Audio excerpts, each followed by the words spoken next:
Marketed locally for the Carolinas. This is the Rob Brown Show. Get Robbed.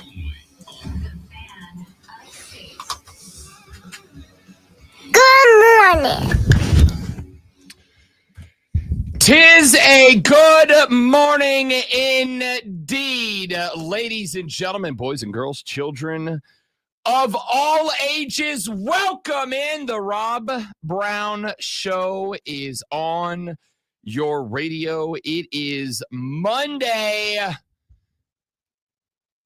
And sadly, depressingly, unfortunately, the beginning of our long national nightmare, the football season of 2025 has come to its conclusion. Football done with until we get to the Hall of Fame game 8 months away or whatever it is. Whenever August is.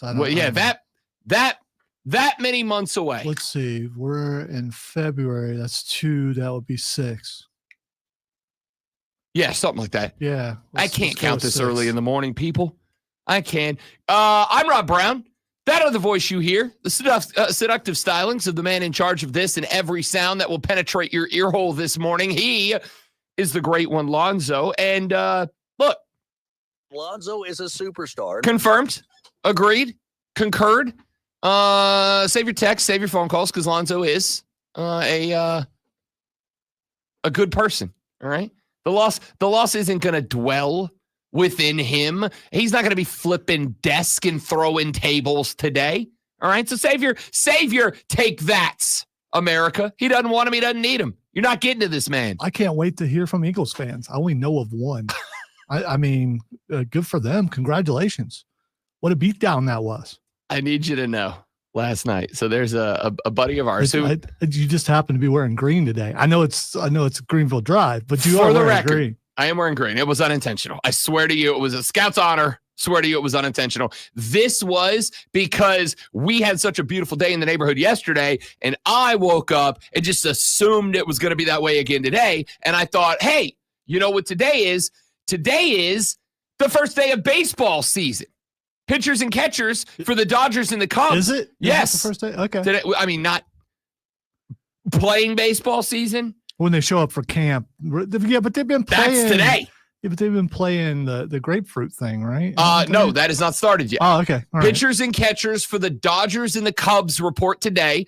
The Dodgers and the Cubs start because baseball decided for whatever reason that we're going to start the American pastimes regular season with a series in South Korea in just a few weeks. And so the two teams playing in that, they will have the regular season opening day in South Korea like 5 days before regular season opening day stateswide. Didn't they do something similar to that? They did that last year. Yeah. The Dodgers are getting sent over, obviously, because Shohei Ohtani is a global superstar. He's a global phenom. He's the most famous baseball player on earth. I would say probably the only athlete that cracks the top 10 global, internationally known superstars list from the game of baseball. So they're sending the Dodgers. This year they're sending them over with the Cubs to play I think 3-game series in South Korea that will be regular season games for the Dodgers and the Cubs, but it is not opening day. Opening day for the rest of baseball will be like 5 days later, whatever it is. So pitchers and catchers for the Dodgers and the Cubs report today or yesterday, either yesterday or today. And then everybody else will report staggered out over Thursday, Friday, Saturday of this week. So it is baseball coming up. We got pitchers and catchers reporting. We are, I believe, 2 weeks away from spring training. That's your Grapefruit League, your Cactus League, etc. Where we'll start to see the roster shape up a little bit.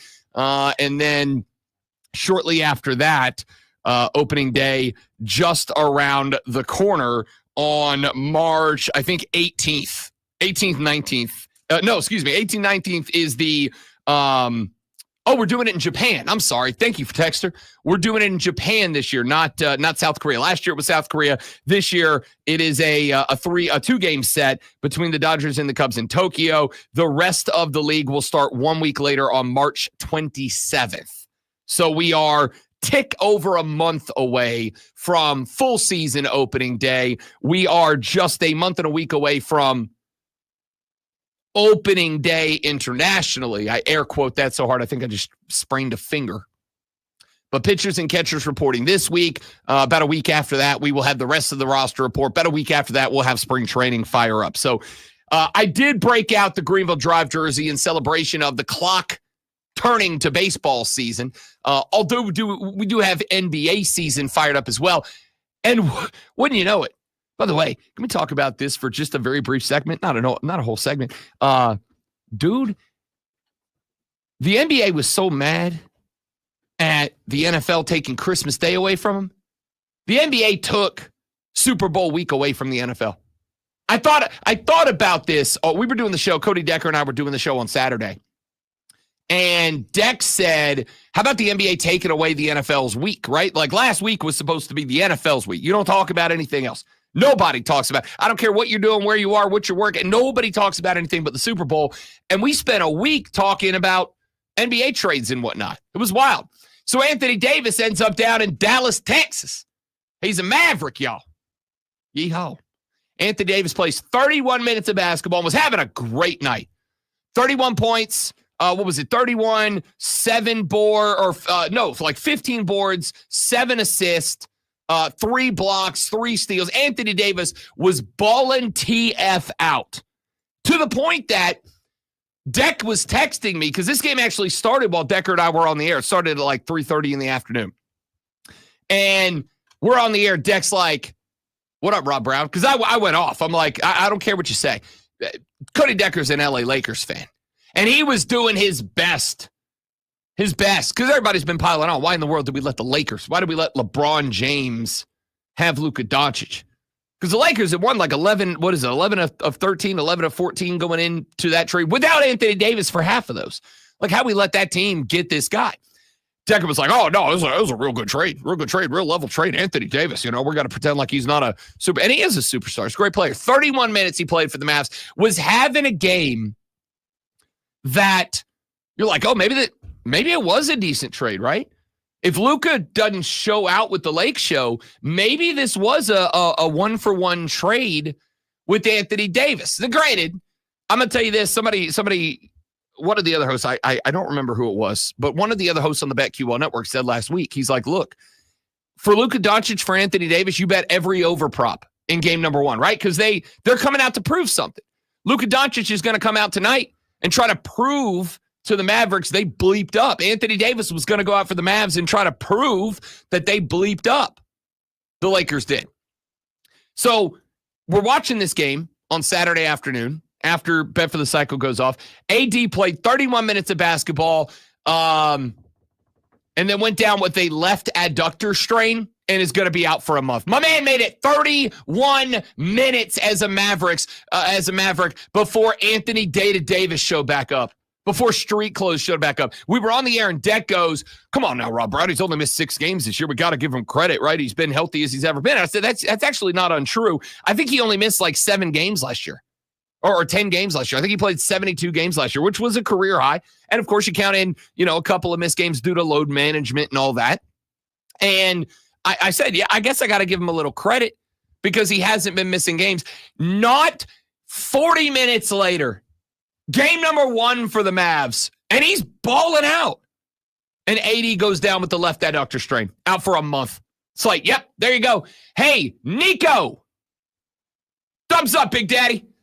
Thumbs up. Nice job. Yeah, but I think wait a little bit before you do this. It's too late, but because we need to see if Luka makes it through his first game tonight. Because what if he goes down and then they're both injured and they're both out? I mean, then I guess I come in here tomorrow and look like a butthole for sure.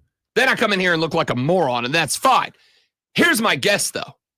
My guess to what happens tonight is Luka comes out, as the great Booker T said, looking real jacked, baby. Looking real jacked. My guess is Luka comes out looking real jacked, baby. Luka goes triple-double, and LeBron goes triple-double.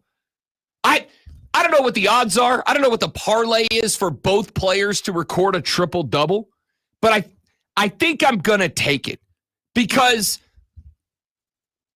you know what? I'm gonna let somebody else point this out for me. I don't do this super often, but I'm gonna do this here. Let me find the clip I'm looking for here.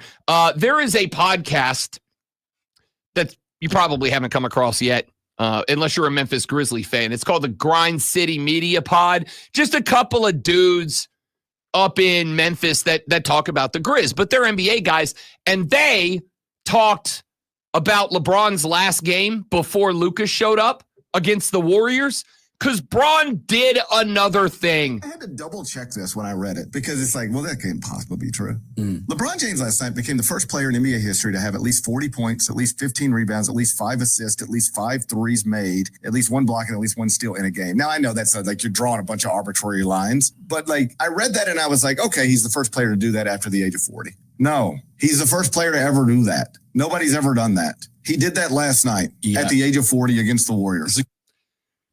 42 points, 17 rebounds, 8 assists, made 6 threes, had a steal and a block. He is the only player in the history of the National Basketball Association to pull that off. At 40 years old. Only guy ever. Jordan never did it. Magic never did it. Kareem never did it. Wilt Stilt never did it. No, Larry Bird never did it.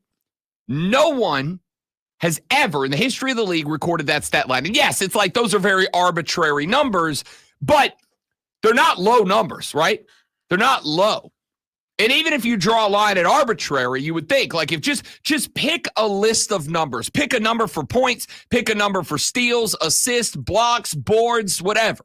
And if you craft a stat line and you plug it into the old supercomputer, it should be able to spit out a list of guys who have hit that arbitrary stat line regardless. If you plug those numbers into the supercomputer, the only name that comes up is LeBron James. It's the only one. So, with that being said, you gave that guy Luka Doncic for Anthony Davis, who then AD made 31 minutes before he got hurt, out for a month. That's not the rest of the NBA season. But do you think the Mavs are still going to be in a playoff spot a month from now with no Anthony Davis and no Luka Doncic? No Anthony Davis, no Luka Doncic. You think they're going to be a playoff spot in a month? Not a good look for the management of the Mavericks. Real bad look. Like, if I'm Nico, if I'm the GM of the Mavs and people are still out there doing this, by the way, I don't know if you saw this. Did you get a chance to watch any of the game, the Mavs game, the breakout game? I don't know if you got a chance to see Anthony Davis's debut with the No, I didn't. Okay. Don't worry. I got something here for you. Let me see if I can find this clip. Basically, they held a whole protest. And out front of the building, the Mavs fans all gathered together. And as they all went out and gathered together, now I'll find the file. I'll play it for you in the audio blitz coming up at 8 o'clock. They had 500-600 Mavs fans. Now, the protest against the GM went all the way around the stadium. But I don't know what network it was, caught a close-up of the front of AA Arena. And there were like 500, 600 Mavs fans in a big, big group. And they were chanting, and I got to find this audio because it's 100% going on the clip. They were chanting, and I quote, "Bring him back. He's not fat. Bring him back. He's not fat. Bring him back. He's not fat." They were furious. It was hilarious. They had I'm not kidding, they had a whole ass funeral procession for Luka Doncic. They brought a casket and draped his jersey over the top of it at a protest for them sending Luka over to LA. So here's my prognostication. By the way, I saw that. Oh, dude, it was hilarious. Yeah. Hilarious. Upset sports fans are the funniest thing in sports. Not to them, but to everybody else. Here's my bet for tonight. Luka Doncic makes his debut for the LA Lakers. Here's my bet. I've never bet this parlay. I'm going to do it tonight. Just a sprinkle because it's going to be like 27-1 odds. Luka and LeBron are both getting triple doubles tonight. That's my bet. Luka is going 100% on the U Dallas wagon, and LeBron James is going on the U Charles Barkley wagon of, yeah, we can play together. Not only can we play together, we can go get triple doubles together. I'm going LeBron goes 19, 12, and 10. I'm going Luka goes 27, 13, and 11. All right? Duo triple doubles. I don't know. In fact, I'm going to go look during the break. I don't know if there has ever been an NBA game where two teammates have gotten triple doubles together, but LeBron at this point is doing everything else. Like, this is why why you go so upset about a trade? It's just a trade. Here's why. Because LeBron James, when we open up the record book, every record is going to have at the bottom of it, oldest player 2, colon, LeBron James. Every one of them. Now he's going to have his name at the top of a bunch of them, just regular 2. But every record in the NBA record book is going to say most this player, oldest player 2, LeBron James. Every one of them. All right. It's the day after the Super Bowl. We're obviously going to talk about the Super Bowl. Probably should have led with the Super Bowl out of the gate, but that's okay. Because we have 3 hours, 44 minutes of the most electrifying sports talk radio show you're going to find anywhere at any time on any station. I am Rob Brown. The great one, Lonzo, is over there. We are rocking and rolling. Super Bowl breakdown starts next on the Rob Brown Show in the Fan Upstate. All right, lovely viewers. Welcome into the show. I'm really hoping that this is going to grow on me. My sparkling water company just started putting it out with caffeine in it. And so this would go a long way in replacing my $3.89 a pop energy drinks in the morning.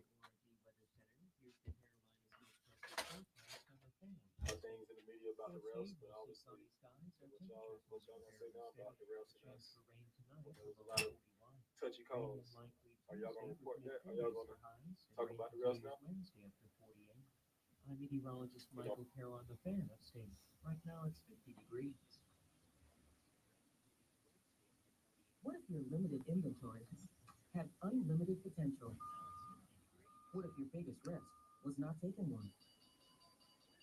What if you could make every move matter? Bank of America's Business Solutions can help bring your Why? Why would I wear a tinfoil hat?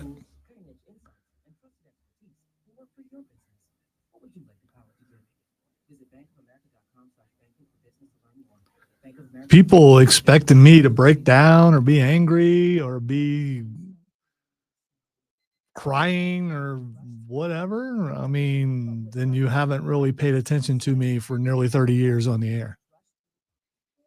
Although admittedly, early on in the career, a little more emotional. That was a long time ago, though.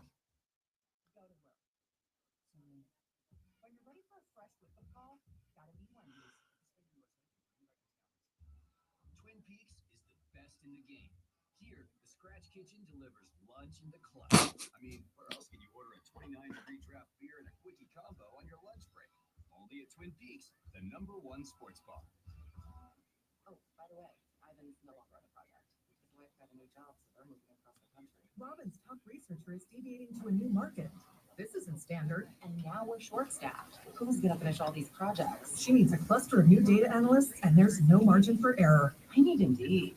Indeed you do. Put our matching platform to work so you can spend less time searching and more time connecting with talented candidates. Visit Indeed.com/credit and get $75 towards your first sponsored job. Terms and conditions apply. Mornings can start feeling the same.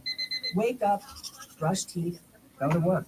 But with breakfast from Wendy's, it's like, wake up, brush teeth, bacon with a breakfast baconator, roll with a sausage breakfast burrito, buddy it up with a honey buddy, or get Caesar with Caesar potato. I mean, there were definitely some. I mean, that's not what cost the game.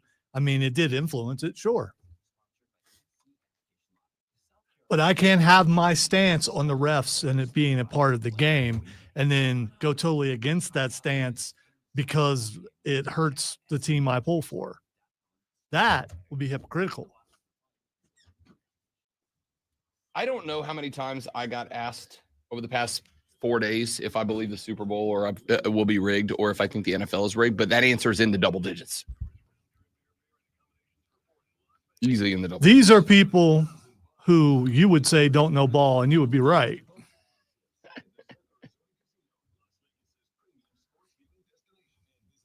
I mean, I could be the guy you want me to be. I could be angry. I could be accusing. I could talk about how the head ref was laughing every time he made a call. He was an awful happy guy, but he was also in the Super Bowl. My favorite thing was that guy is the ref from all of the memes that go on social media about the Chiefs getting calls. That was hilarious. Super Bowl licks now in the history books. The Philadelphia Eagles are the victors. They will claim the mantle of National Football League champions by way of a 40-22 victory last night. Jalen Hurts named your Super Bowl MVP. No issue with that selection at all. There were some guys in the mix. I thought Josh Sweat, a guy who I mentioned multiple times last week, was absolutely in consideration for that. I thought, go ahead. I was going to say the Chiefs did what they were supposed to do. They shut down Saquon Barkley and said, hey, beat us, Jalen Hurts, and he did. He did. That's exactly right. I was going back and, I gave 6 what I thought were the 6 most important things, 3 for each team last week that needed to be done if they wanted to win. Let's go through them. Because I think you can see that if we look at these 6 things, you can see why Philadelphia didn't just win this game. Philadelphia dominated this game, right? I mean, like the Chiefs tried to make it something late in the game. They got a touchdown in the third quarter. But at that point, I'm not going to say the game was out of hand, but at that point, you kind of knew, like, Philly had pulled off, I don't even say pulled off the accelerator on offense. They were still throwing the ball at that point. I'm like, give it to Saquon. What are we doing? But let's look at the 6 keys that I gave to this game and talk them out. Number 1, for Kansas City, it was stop Saquon Barkley. Saquon Barkley ended this game with 25 carries, 57 yards, average less than 2.5 yards a carry. Check mark for Kansas City, for sure. For Kansas City, it was get the ball out, get it out quickly, because the Eagles are coming. Here's what I would say about that. Great one. The first half, Patrick Mahomes looked like he was under siege. And here's my thing that I think is the most important thing to discuss. Do you know how many times the Philadelphia Eagles blitzed in the first half? Zero. And that's the thing. I'm looking forward to the NFL draft, and hopefully there'll be some moves made for the offensive line. The 2 times that Patrick Mahomes and Andy Reid have lost the Super Bowl, it's been a lot to do with offensive line problems. I mean, when you move Tooney, who is an All-Pro, one of the best guards probably ever, out to tackle, and then have to move another guy in there to guard. I mean, people were it was like a sea of people were just getting through there. I mean, the offensive line was definitely, to me, the biggest problem last night. Here's the thing. And way to go, Philadelphia, man. That defensive line was awesome. And they exploited a weakness like they should. The biggest weakness for the Chiefs was the line, and they exploited that. And it freed everybody else up. When you're just rushing 4 and you're getting that kind of pressure, you can do all kinds of stuff back there. Yep. If I can just bring 4, and again, I talked about it. I said going into this game, this is one of those things that I wake up on Monday and I come into the studio and I sit down and I crack the mic and I realize, like, I'm real mad at me. You know why I'm real mad at me? I'm real mad at me because last week on the show, I did something that I don't ordinarily do. Last week, I allowed a narrative to influence me in a way that I take pride in not doing. I take pride in letting the national guys have their narratives, letting them have their little catchphrases, and avoiding that. And I feel like, traditionally, That's what I think has separated me from the crowd a little bit, is that I'm not buying into your narratives. I'm buying into what do I see and what is my reaction to that. But I did it last week, and I regret it.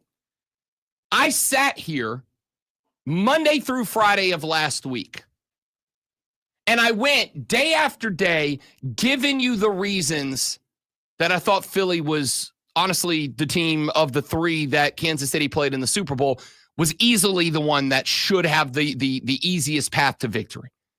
I sat here and I said, you got to look out for Jalen Carter, stud. You got to look out for Josh Sweat. To get, 2 sacks in the first half? Or a sack and a half, sack and an assist sack in the first half? I said you got to watch out for Milton. I know we talked about that because I remember Lonzo saying, you got to be worried if you got a guy named Milton who's made an NFL team. That's a guy who's been bullied his whole life, and now he's taking it out on you. Milton Williams had 4 tackles, 3 of them solo, 2 of them tackles for a loss. Milton did that. So I sat here for a week laying out everything that came true last night for the Philadelphia Eagles. I don't care if he's averaging 2 yards a carry. Saquon's got to touch the ball 25 times. How many times did he touch the ball? 25. I don't care what it takes. You got to get to Mahomes. If you're getting him with 4, keep bringing 4. If you're not getting him with 4, bring 5. If you're not getting him with 5, bring 6. But you have to rush him. I don't care if he's completing passes. If he's completing passes on the run, so be it. It is what it is. But you got to hurry him. You got to make him work outside, and you got to have guys in his back pocket. What do the Eagles do? They got to him. They rushed him. They hurried him up. Patrick Mahomes looked like he was under siege last night, and it was from a 4-man rush all night. I don't know if this is true because I didn't go back. He also got beat up. He got the crap hit out of him. That's true. I don't know if this is true or not because I'm going to keep it a buck. So last 5 minutes of the game, I kind of tuned out and started getting the show ready for today. I had it on in the background, but I wasn't really paying attention. I'm like, I'm going to keep this long enough to hear who's saying they're going to Disney World. Jalen Hurts. So I tuned it out. I got told this morning that the Eagles ended this game with 0 blitzes. What did I say last week? Vic Fangio is not a guy who blitzes a lot. Pointed out that the Eagles were, I believe, 13th in blitz rate in the NFL. And it was closer to the bottom half than the top. I said, if they don't need to blitz, they're not going to blitz. They're not going to blitz arbitrarily. If Vic Fangio is going to blitz, there's a reason behind it. And it was shown within the first 2 Kansas City drives. They don't have to blitz. They can bring 4 and hurry Mahomes outside of the pocket. And if I can get Mahomes outside of the pocket with 4, that gives me 2 on both sides to get after him. Mahomes was under siege. I spent a week laying out every reason I thought the Eagles could win this game. And then on Friday, when it was time to go on the record, I picked the Chiefs. Why? Because I bought into the don't bet against the Chiefs narrative, which, fine. They won back-to-back Super Bowls. If you're going to buy into a narrative, that's not a bad one to buy into. But I don't ordinarily buy into that narrative. I sat here last week and gave you a week's worth of talking points, naming the guy, not just naming what was going to happen, naming the guys specifically who were going to do it. How many times did I say Josh Sweat, Milton Williams last week? 100? Named the guys that I said would win this game for Philly if they won, and then on Friday went, but I can't bet against the Chiefs. I'm not saying that narrative's over because, hey, nobody's won 3 in a row, right? I was online last night because I hate myself, and it was 11:45, and I'm like, one more scroll through the social media before I go to bed because my own sanity, health, and well-being is unimportant to me, apparently. I got online last night, and what I saw was a bunch of people going, Brady's going to be real happy he's there as he watches the downfall of the Mahomes is next line. And I'm like, you guys are aware that Brady didn't do it either, right? You guys are aware that Patrick Mahomes has been at the age he is at now, has now been to 5 Super Bowls. He's 3-2. He has now been to more Super Bowls at his age than Brady had been to at the same age. He's not off target. Now, he basically, if the pattern of following Brady's number continues, he does have to be pretty close to 100% in Super Bowls moving forward, because if we're following the Brady pattern, he's got 4 or 5 more in him. And That's a big ask. So he also has to lose one too, because Brady lost 3. 3. Yeah. So I mean, 3, 7-3. Mahomes is now 3-2. So he can go 4-1 in 5 more Super Bowls and get there. Now, I will say this. There's a lot of interesting questions about the Kansas City Chiefs now. Andy Reid's already said he's coming back for one more. Does Travis Kelce walk out on an L? Does he run it back? I'm going to tell you, Kelsey's a young guy like me. We're both young guys, young in shape guys. Okay? How many days you got? We're both young in shape, definitely in our peak guys. If Kelsey's got the Rob Brown mentality that Rob Brown has when he plays football on the Xbox, then what Travis is saying is you can't end the night on an L. That's the man. You jump on, you play a little Marvel Rivals, a little Rocket League, a little Madden, a little MLB The Show with Rob Brown late at night. Rob Brown's got one rule. You don't go to bed on an L. It's bad juju, bad gree-gree. Can't do it. Does Travis Kelce run it back? It's been a massive part of this offense, even if last night, and it wasn't a bad night, Travis Kelce was 4 grabs, 39 yards. Longest was a 13 go-getter. Nah, it's fine. It's fine. Nothing about the Chiefs that wasn't Xavier worthy stood out last night. So what's next? Is this, can they run it back and be the same team? I'm going to say this. I think Philadelphia is established as a team that can be together for a long time. 9 starters last night. 9 starters for the Eagles are on rookie contracts. You want to know how Philly was able to go out and get Saquon Barkley? You want to know how they were able to go out and get A.J. Brown? You want to know how they were able to go out and get the dude, Zach Bond, who had a pick last night, go out and get these dudes that are so high impact? It's because they had 9 starters, 7 of them on defense, still on rookie contracts. For 5 years, and I said this last week on the show, for 5 years, the Philadelphia Eagles have nailed the draft. For 5 years, they've nailed the draft. Every one of those guys on the last 4 drafts is still on a rookie contract. If they nail this draft upcoming in just a couple of months, the Eagles aren't going anywhere. And more importantly, and I think this is maybe my biggest takeaway from last night. You know what the Eagles have done that I think is going to carry them for a very long time? They figured out who Jalen Hurts is. They figured out what he's good at. They figured out the offense he needs to run. I don't need Jalen Hurts throwing the ball 35 times. I need him throwing it 20, 21, 22. I need him running the ball 10 to 15 times a game, depending on what the defense is giving me. And by the way, I tweeted about it. There was a Jalen Hurts design run that maybe had one of the best blocking concepts I've ever seen. I mean, it was art. I'm going to do a film breakdown on it on social media later today because it was beautiful. The Eagles figured out who Jalen Hurts is, and they run an offense around Jalen Hurts. The Eagles have nailed the draft and had 9 starters on rookie contracts last night. And they saved the big play for when they need the big play and nobody sees it coming.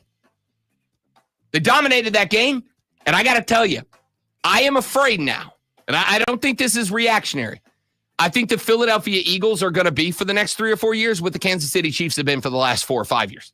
I think a dynasty may have been born last night. We're going to talk more about this, give you more Super Bowl, break down some of the stats and numbers that matter as the show rolls on. Rob Brown, Lonzo, and you, The Rob Brown Show, the fan upstate.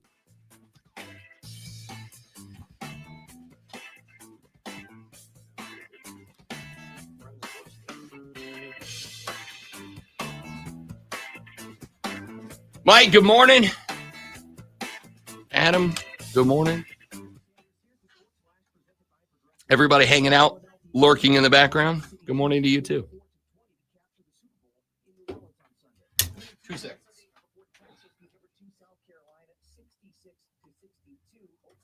10-1 in the SEC. For the Gamecocks, their 57-game winning streak in conference play comes to an end. Number 13, North Carolina is 9-3 in the ACC after a 53-51 win at Clemson. The number 14, NC State Wolfpack winning beat number 22, Florida State 97-74. The Wolfpack are 11-1 in the ACC. Number 10, Duke improved to 10-2 in the ACC. They beat Miami 90-49. Men's hoops tonight, the Tar Heels visit Clemson. North Carolina at 7-5 in the ACC. The Tigers are 11-2. This is your home for Paladins basketball. Follow all the action live right here on the Fan Upstate. Download the Odyssey app, search the Fan Upstate, and listen anywhere on your phone. Chuck Sanders on the Fan Upstate. Up to the minute upstate traffic. There's a crash in the cleanup stages southbound 85 before I-385 that's still got traffic slowing from just after 276 Malvern Road. Things should be back to normal shortly, but right now, use caution. Elsewhere through the upstate, there are no significant traffic issues, with all roads running at posted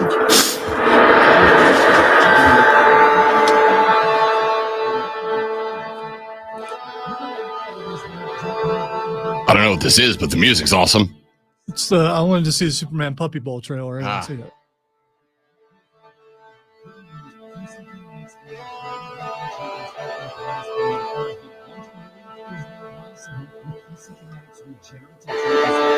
Okay, I don't see anything different yet.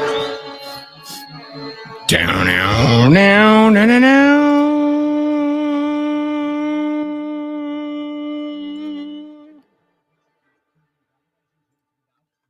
Well, that was. I thought there's going to be something different.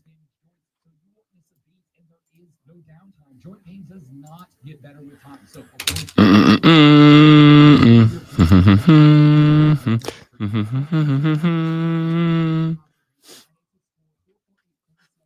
Duped.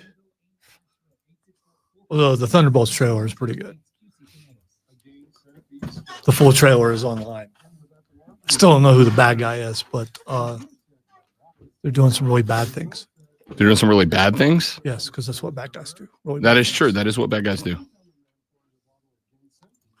people appear to be disappearing. Like he holds out his hand and people disappear. Ooh. Oh, son of a gun.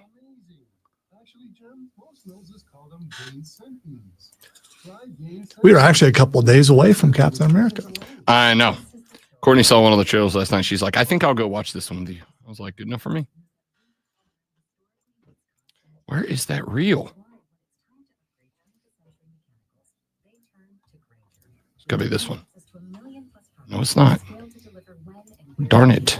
Where is our one Eagles fan? Where is he? I've been waiting for him. So I can congratulate him. In a bush somewhere? I'll probably sleep. Yeah, that's a good point. Where is that freaking reel?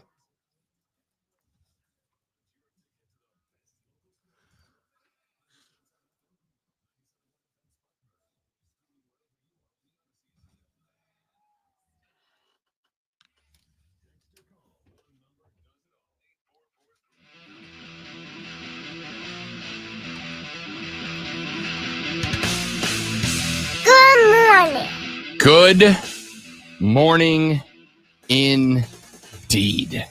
Welcome back, ladies and gentlemen. The Rob Brown Show on your radio and cell phones, tablets, computers, electronic device of choice.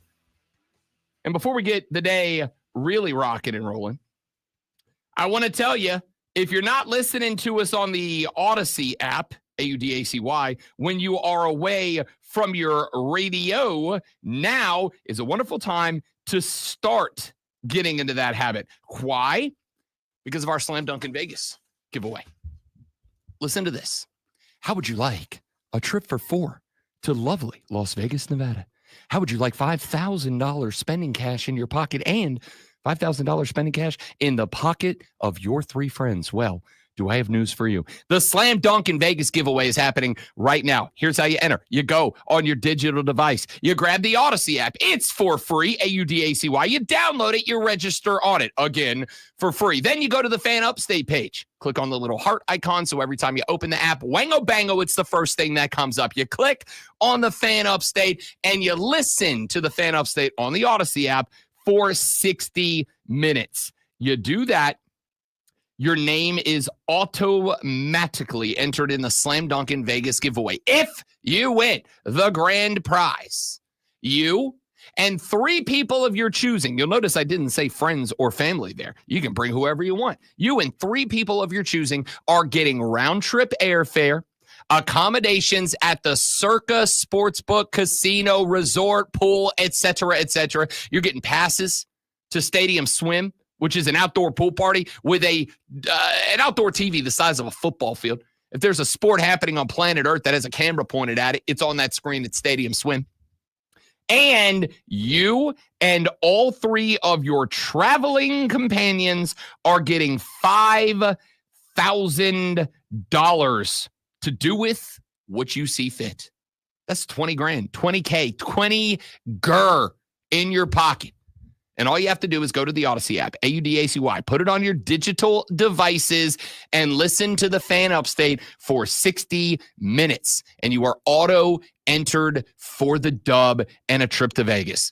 Good luck, and you're welcome. All right, breaking down the Super Bowl. Let's keep going.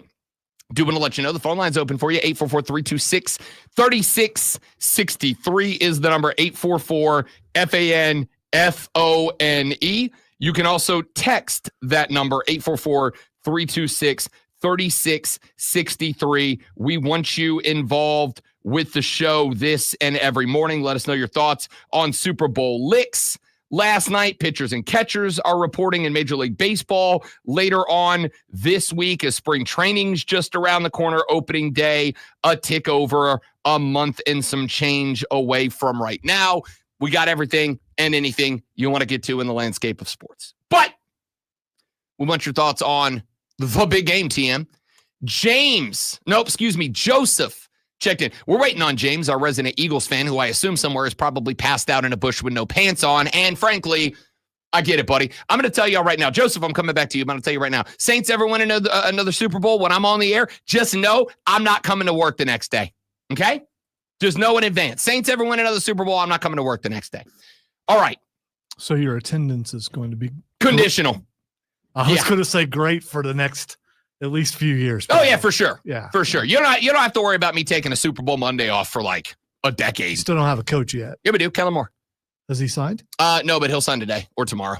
He'll probably go celebrate for a couple he of may days. show up and go, you know what? Never mind. I just won a Super Bowl. I'm going back to New Orleans Saints. I thought about this over the weekend because they were talking about that. I don't know how many times I heard the words Kellen Moore, pending some other incident, will become the next head coach of the New Orleans Saints. And I listened to that, Zoe. And you know the thought I had on Saturday? We had Mike McCarthy say, "Nah, I'm good." The minute the Cowboys job got filled by Shoddy, like 6 other candidates were like, "Don't call me, I'll call you. I'm out." We're hiring Kellen Moore because he's the only one that'll take the job. And even that, I'm looking at it, I'm like, I got to tell you, and I mean this. As a fan of that football team, I mean this. Zoe, if I was Kellen Moore, I'd stay with Philly and run the SOB back. I'd run it back one more time. I'm coming back with Jalen Hurts, a Super Bowl MVP, going to 2 out of 3, winning one of them, beating the Chiefs to do it. Why would I leave Philly as the OC to go be the HC of a team that can't be good for a decade? I'd stay in Philly. Honestly, Zoe, the New Orleans Saints next year might be the first NFL team coached by AI because we're out of options. Like, at this point, they're going to go on Xbox Live and find the number 1 ranked Madden player in the world. Be like, hey, you want to be a head coach in the NFL? We're out of options. He's going to be like the GM for WWE for a while. We didn't know who it was. Yeah. It's going to be that. Bring. Oh, the call is in from the mystery head coach. We're about to have our play calling by Twitter committee. The Saints are going to send out a tweet, be like, what do y'all want to see us call next? And put up a poll with 4 options. Whatever we vote on, that's the opening play of the next drive. It's going to be like my tiebreaker over there. Yeah. Whoever's the first one. Next text we get calls the next play. Yeah. And you're starting at quarterback, Derek Carr, and your head coach, Gronk. Your head coach, Meta. It's like we're punting on first down. Okay. Golly. I don't like football anymore. Hey, speaking of football, Let's get back to it. All right, Joseph wrote in. Here's what he had to say. Joseph, we have 2 Eagles fans now. We got Joseph and James.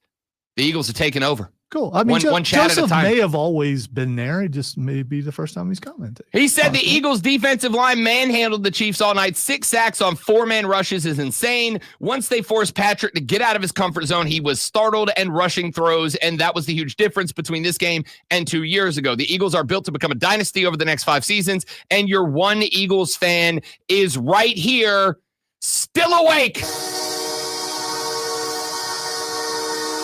I got to fix my sound. That sounds terrible. Why does that sound like that? What happened? What changed? No, so if they are indeed a dynasty, when does America turn on them?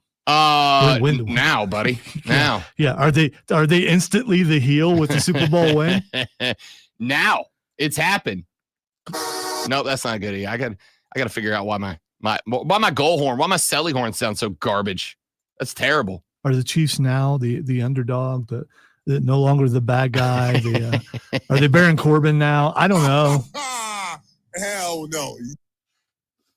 I don't know. I am interested to see, because here's the reality about the Chiefs becoming disliked. The Chiefs became disliked for the same reason that every dynasty becomes disliked. America likes a plucky underdog. We don't love we like winners, but we like to hate winners more than we like winners, right? We like winners, but we really like to hate winners more than we like winners. I am interested, not just because the Chiefs lost the game last night, but because the Chiefs got decimated in the game last night. I genuinely wonder what the reaction to the Chiefs is next year. What is the national consensus? Are we done with them at this point? And how do we feel about the Eagles? Because I will also point out, great one, that after you guys won number 1 of the last 2, running it back the next year, I don't think the Chiefs were viewed as public enemy number 1. But after you won number 2, they were. And I think there's a lot of different things. I think a lot of people, honestly, a lot of people, because of the Taylor Swift thing. Did you notice how much they didn't show Taylor Swift last night? She went way under the total appearances. That's because Travis Kelce didn't make any catches. They usually only show her after those catches. And as far as, I think the second Super Bowl is the one they lost to Tom Brady. Yes. So the villain was there. It was Tom Brady. That's also true. Yeah. Because Tommy Touchdown, even when he got down to Tampa Bay, people were still rooting against Tommy Touchdown. So I'm interested to see if the Chiefs are just another team next year, or if they go back to the plucky underdog role and now Philly's the team we all hate. I don't know. Here's what I do know. Joseph's right. And I said that to end the last segment. I think the Philadelphia Eagles are now set up to be a dynasty for a minute. I'm shocked we haven't seen the Buffalo Bills fans in here going, "Oh, we could have done better than that." I mean, I don't know. Honestly, I don't know if you could have. But you couldn't because you lost. I don't know if you could have. Here's what I do know. What I do know is the Philadelphia Eagles are a surprisingly young football team. The Philadelphia Eagles with the exciting whites as cornerbacks, which is my favorite thing. They are they're starting their own podcast, by the way. I don't know if you saw that. The Exciting Whites podcast. They are doing that. I just assume that every NFL player has a podcast now. Of course. I think the list of players without a podcast some of them is shorter. are good. Some of them are good. Some of them are not. I'm not, for the record, I'm not hating on it. If you can get an audience, man. I'm not mad at it. Get the bag. I don't think all of them need a podcast. We sat there last night after eating the best wings I've ever made. What time did you go to bed? Pretty late for me, which is why I'm a little tired, about 10:15. Okay. I kept. So what, like early fourth quarter? No, the game was over. I watched Was that game over that early? Yeah. Did I stay up that long after the game? I guess Yeah, I did. you did. You did. I turned it off after the last onside didn't hit. So there was like a minute 30 left or something like that, which all they were going to do is kneel down. I turned it off then to go to sleep. But yeah, it was a little bit later than what I normally go to bed. How's Miss Lisa? She's fine. We sit there and we're saying, don't really dislike Philadelphia. I mean, it's one thing to get beat. It's another thing to get beat by a team that you just can't stand anybody on the team.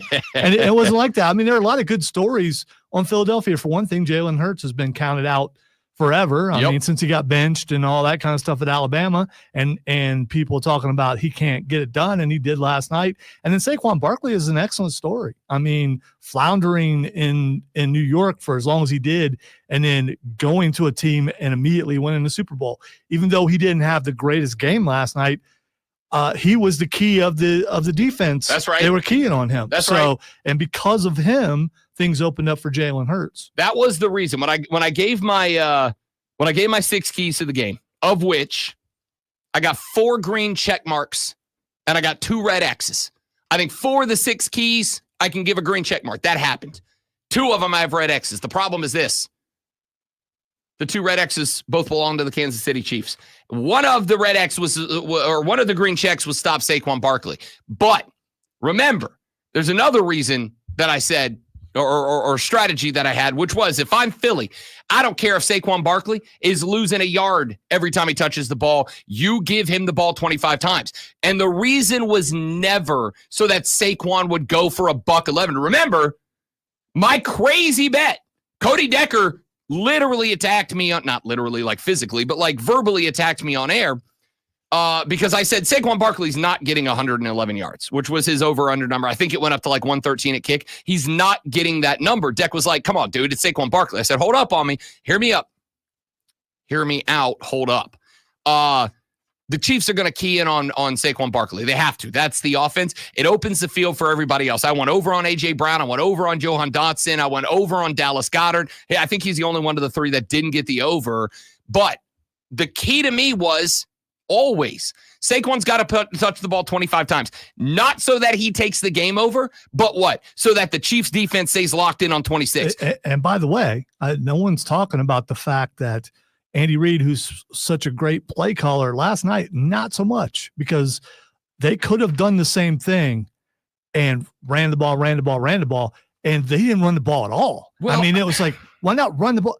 You run the ball to open things up for the pass. And once Philadelphia realized, hey, they're not going to run the ball, they didn't worry about that. Yeah, but you're right. You were 100% right. But I would also point out they grinded all year when they would go against the defense and have problems. They still ran the ball some. They did not do that last night. I think what happened was, and I could be wrong, but looking at that game, I think what happened was Kansas City saw on drives 1 and 2 that Philly was bringing 4. There were no blitzes. And I think they looked and they said, okay, if they're only going to bring 4, we're going to let Mahomes stand in the pocket and deliver. And then got to the point where 4 was getting Mahomes rushed outside of the pocket.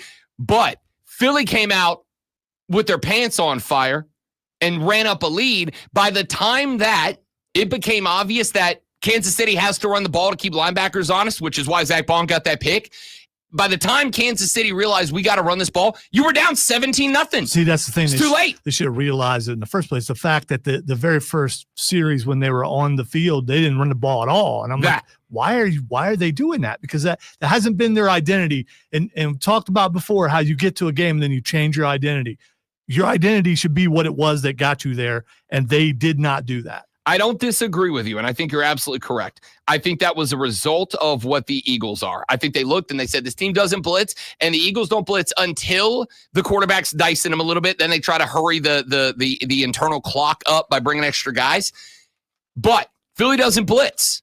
They're middle of the pack in the NFL in blitz rate. They just don't bring a lot of heat. And so I think when you guys got down in the hole 17-0, obviously too late. And I think early in the game, the plan was we're going to let Patrick Mahomes be Patrick Mahomes. We're going to let him try to add to the GOAT title. And we're going to do that out of the pocket because the Eagles only bring 4. And we can stop that, except for you couldn't stop that. And when 4 is getting to Mahomes, and getting Mahomes outside of the pocket and getting wide. What's that gives me? It gives me Mahomes out of the pocket. It gives me a linebacker to spy on Mahomes. If he goes left, go left. If he goes right, go right. Just get in his face ASAP. And it lets me drop 6 guys into coverage. Not only was Mahomes running for his life last night, but he was running for his life looking for open receivers when he had 4 and Philly had 6 defenders back there all night long. And there was no way around it. So You know, it kind of is what it is. All right, we're going to do a lot more breakdown on this game. We got your water cooler cheat sheet coming up next. Top 3 sports items, 8:40. John Blau with the Post and Courier is going to join us. A couple of Clemson guys, Jeremiah Trotter, Will Shipley, both winning a ring in their rookie years. Pretty solid day for the Tigers. All that and more coming up after Lonzo earns the whatever the Lombardi Trophy is called for guys who read sports flashes. Yeah, there should be a trophy out there somewhere. I would not get it this year, though. Three-peat remains a dream as Philadelphia Eagles became NFL champions last night with a 40-22 win over the Kansas City. It was a beatdown over the Kansas City Chiefs. Eagles quarterback Jalen Hurts was named MVP with a 17 of 22, 2 touchdown and 1 interception performance that included a rushing touchdown. Saquon Barkley had 25 carries, 57 yards, while the Eagles held the Chiefs to just 49 total rushing yards. Patrick Mahomes recorded 257 yards and 3 touchdowns, but was picked off twice.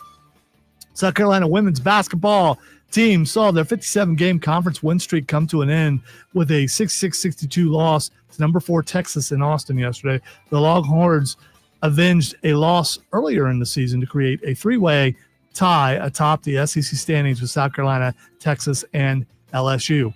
Tune in Wednesday night at 6:30 as Furman Paladins take on the Mercer Bears right here on The Fan.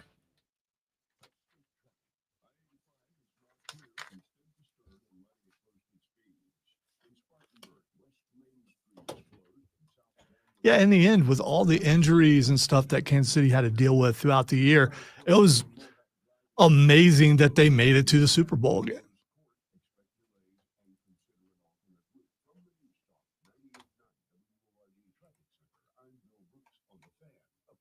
Attention small business owners needing financing. Swish Funding is providing funds for expansion, inventory, increased overhead, even slow cash flow to small businesses all over America with affordable funding as soon as one business day. And we're ready to help with funding from $10,000 to $2 million. If you've been in business for 1 year or more with a monthly income of at least $25,000, you can get the affordable funding you need with no collateral. Go to swishfunding.com today. That's swishfunding.com. Are you a victim of the doctor trap and think there's no way out? I'm stuck in down with That went in and then ran around the rim to come back. Yeah, well, you know, it happens. Sometimes we don't make the shot, Rob. Miss 100% of the shots you don't take, said Wayne Gretzky, said Michael Scott. Philadelphia freedom. Love, love, love. Yes, I do. My wife kept singing that song on the couch last night. She did a heel turn last night that I was not expecting. She heel turned on the Chiefs. I don't know, man. You can't do that in the middle of a. No, she did it before the game started. Oh, did she? We Okay. have we bought these wrap around the house LED lights for Christmas, but we left them up because you can make them whatever colors you want at any time, right? So we've been doing it nightly, just whatever theme is coming up next. So like we'll do them green for St. Patrick's Day, whatever. So I came home last night. I ran up to the store. We decided not to go out for a Super Bowl party. So I went to the store, and when I came back from the store with supplies for our little at-home Super Bowl party, the lights were green and white. And I was like, what is happening? So I walked in. I'm like, did you make the lights green and white on purpose? And she's like, yeah. And I was like, why? She's like, I'm going for the Eagles. And I was like, Hogan's the third man. And she didn't know what that meant. And so I explained it to her because I can't not do that. And so she said that she was turning on the Chiefs because her reasoning was that Travis said something on an interview. And I don't remember exactly what it was. But Travis said something during an interview last week that made her think that he's in it for the publicity. She's joined the crew of Travis is trying too hard. And she thought he was like this super genuine dude. And now she thinks he's just acting for the brand. And I was like, well, you're not alone in that thought. I'm not saying it's a popular one, but you're not alone in it. And she's like, yeah, I like the Eagles. Like, they're real fun to watch. And I was like, feel like you haven't watched a lot of Eagles games, but okay. She heel turned last night. It was shocking.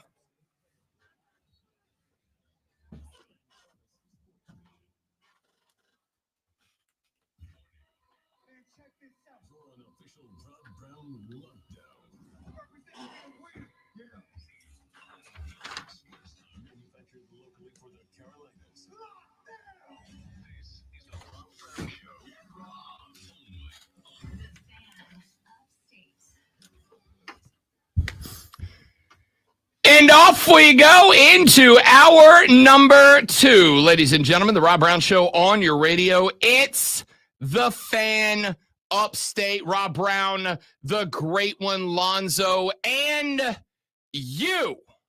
Rocking and rolling through the foremost electrifying hours of sports talk entertainment you're going to find anywhere on your radio this early in the morning. We have got, obviously, a ton of Super Bowl breakdown to get to on the radio program this day. It is also day number 1 of our long national nightmare, the beginning of the football offseason. However, fear not, my dear friends, worry not. We have your back. Why? Because the Rob Brown Show is not a football show. No.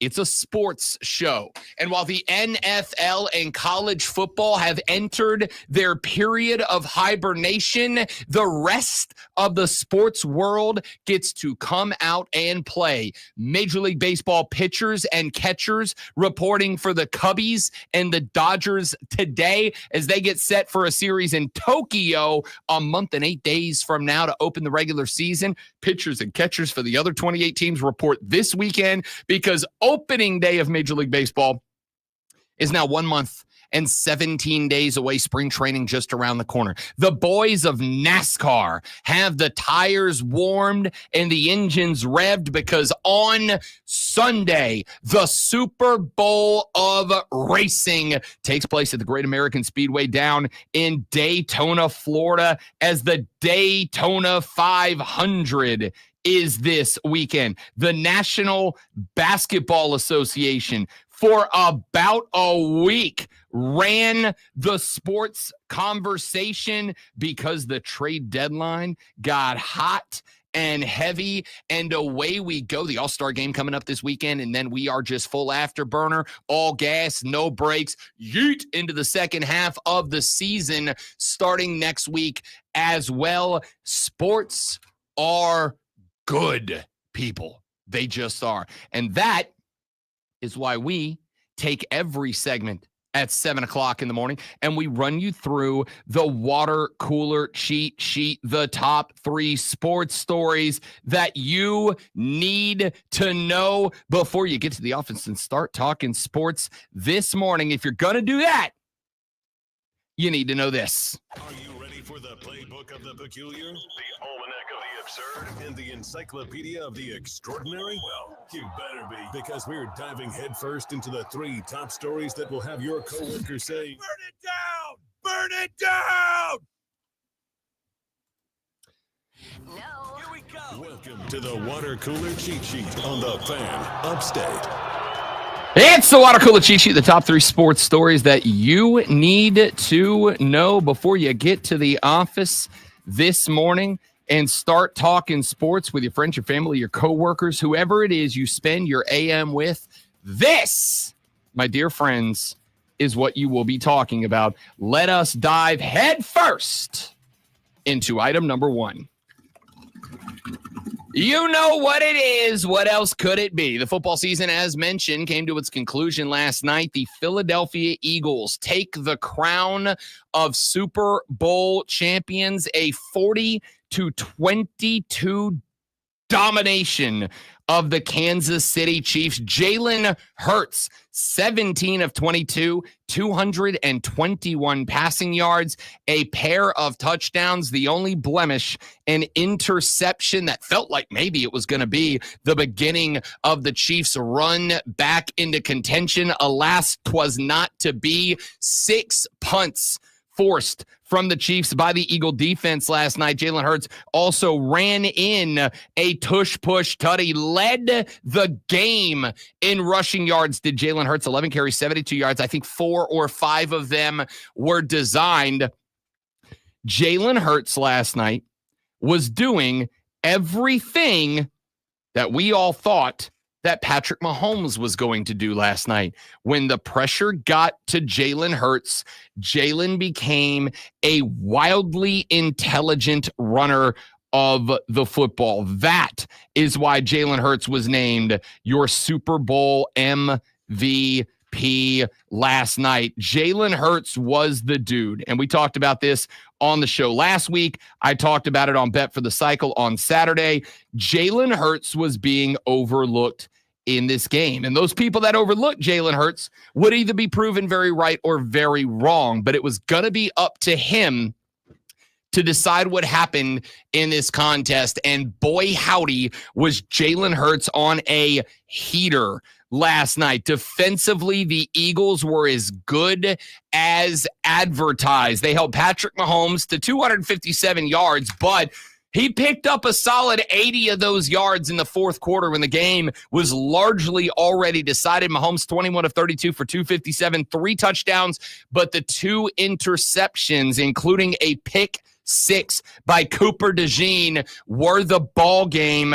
Overall, Mahomes said in his post-game presser that those picks were on him, that he's got to be better with the football, and I tend to agree. But I think the biggest stat, and we'll get Lonzo's thought on this before we move to item number 2. We had this conversation to some degree back in hour number 1, which you can listen to by going to thefanupstate.com, going to the podcast section and dropping it down and selecting hour number 1 of today's show when it gets posted. The Chiefs ran the ball a total of 11 times between all players. 4 of those were Mahomes.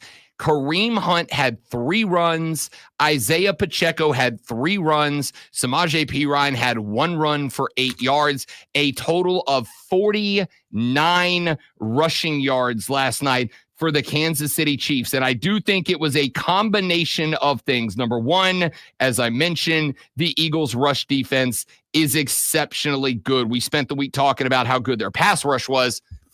Some of us told you how good their rushing defense was as well. It made things tough. Number 2, the Chiefs came in obviously with the game plan of they only rush 4. We're going to let Mahomes do Mahomes things back in the pocket. They started having to run the ball, and by the time that it became evident that Patrick Mahomes being a pocket passer quarterback just wasn't going to work, the Chiefs found themselves in a 17-0 hole and had to get away from the run to play come-from-behind football anyway. Disagree. Which part? Well, how many times did they run in the first half? Not many. I mean, they ran 11 times in total. So yeah, I believe all those were in the second half. I don't think they rushed once in the first half. I mean, with a running back, I don't believe they did. I could be wrong. And if they did, obviously there were 10, so it wasn't that many. It was a concern right away when they came out and didn't run the ball. And I was saying in my living room, why are they not trying to run the ball? You run the ball to set things up. Philadelphia did that, ran the ball to set things up, even though they couldn't get any yards. Kansas City has ran the ball the entire season. I mean, look at how many yards that Kareem Hunt got, and you have him back. You had Pacheco back. Neither one of them ran the ball hardly at all. Yeah, they both had 3 carries. It didn't make sense to decide in the second half, like in the fourth quarter, oh, maybe we should try to run the ball now. Should have did it in the first half, and they didn't. I think that the Kansas City Chiefs are going to be the most recent entry in the Dance with the Girl Who Brought You club.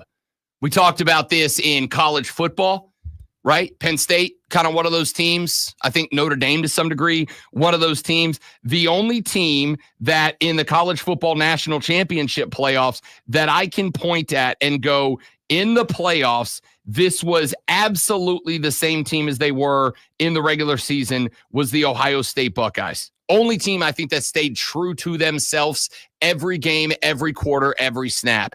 Kansas City, and this is going to be an interesting conversation because it's kind of on Andy Reid as the offensive play caller, right? A guy that we have spent the last 3-4 years lauding as maybe the most brilliant offensive mind in National Football League play. Last night, Andy Reid just lost the mojo.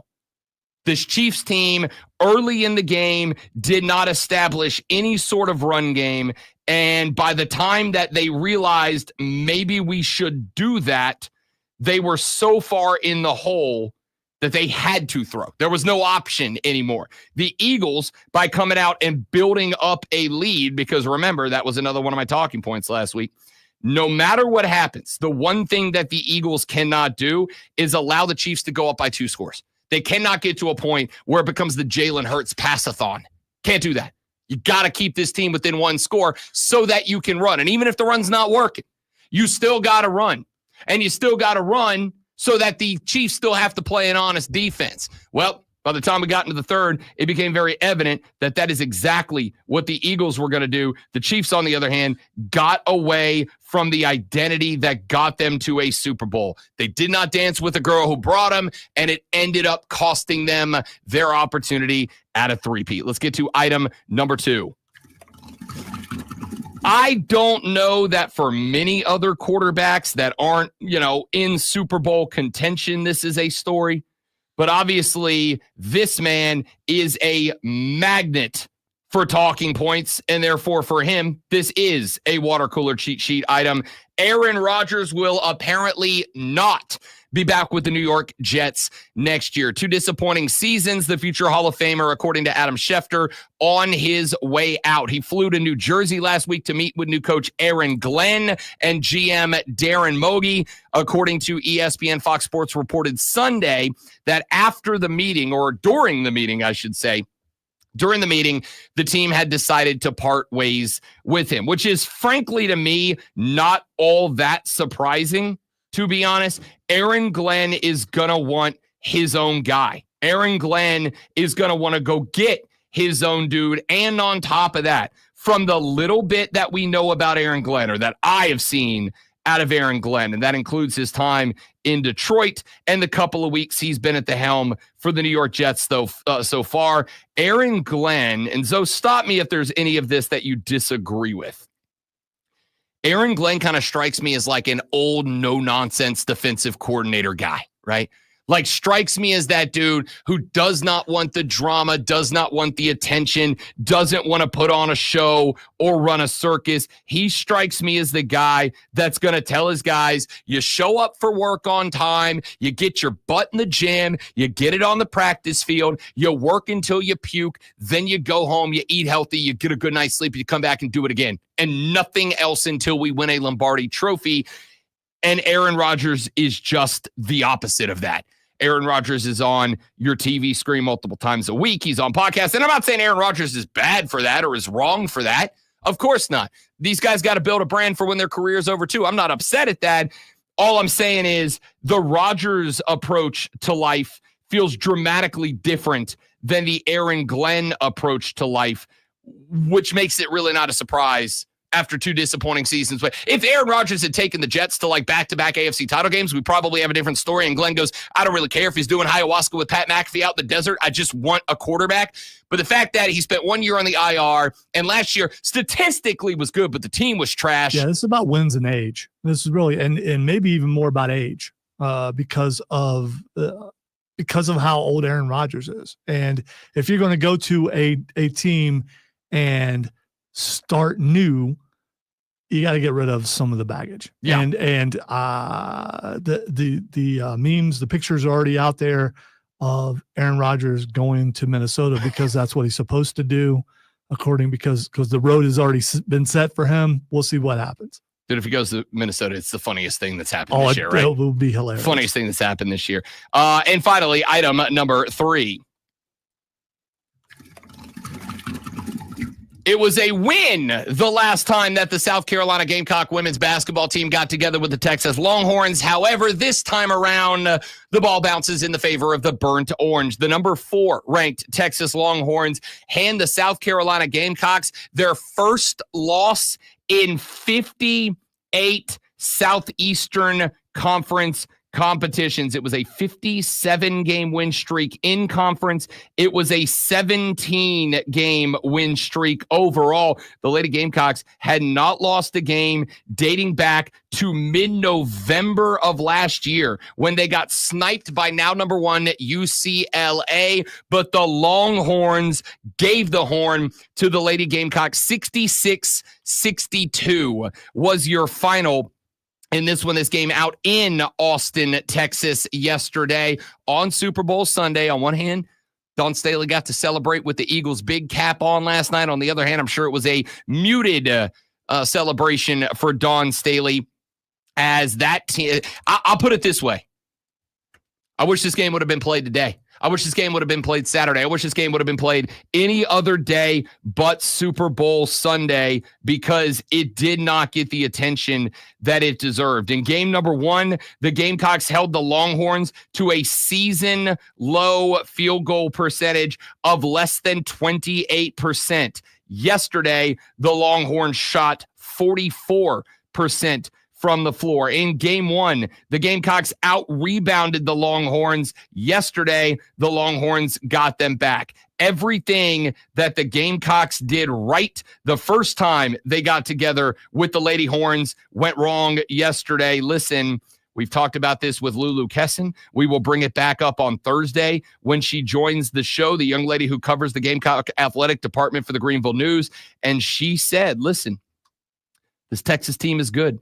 And the one thing that the Gamecocks just do not have this year that they had last year was a rebounding presence in the middle. She said a couple of times, if this team is going to lose, whether it's in the regular season, whether it's in the conference tournament, whether it is in the big tournament at the end of the year, if this team is going to lose, it is going to be because they do not have a Camila Cardoso in the middle. They don't have an Aaliyah Boston in the middle. They don't have that big presence in the middle to own the glass and own the paint, and it showed up yesterday. They got out-rebounded by the Longhorns, and they got outscored in the paint yesterday, 40-26 when it was all said and done. Here's the reality. If you cannot outscore in the paint in women's basketball, you can't win. That's just how that game is built. That's how that game is run. And the Longhorns dominated both the glass and the paint points. And that is why South Carolina eats its first conference loss in 58 competitions, just their second on the year. However, because it was an SEC game, we now have a 3-way tie atop the Southeastern Conference. Had the Lady Gamecocks won this game, they would have been in sole position of first place in the SEC. Instead, now South Carolina, Texas, and LSU are all 10-1 atop the SEC standings, as we are now just a few weeks away from the beginning of the conference tournament right here in Greenville, South Carolina. We'll keep you up to date on that. We'll talk to Lulu Kesson on Thursday morning. We'll talk to John Blau from the Post and Courier coming up here in an hour and 20 minutes. We'll check in on Brad Brownell and the Clemson Tiger men's basketball team, who got a fat dub against Cooper Flagg and the Duke Blue Devils. That is the Q1 win that Rob Brown told you a week ago. Clemson gets that win over Duke. They're in the dance. Then we just got to figure out who's going to carry that team through it. We're going to talk to John Blau coming up here in an hour and 20 minutes about that win and where he sees the Tigers in the national tournament. Plus, we continue breaking down the Super Bowl. I am Rob Brown, the great one Lonzo on the ones and twos, the Rob Brown Show on your radio. It is the Fan Upstate.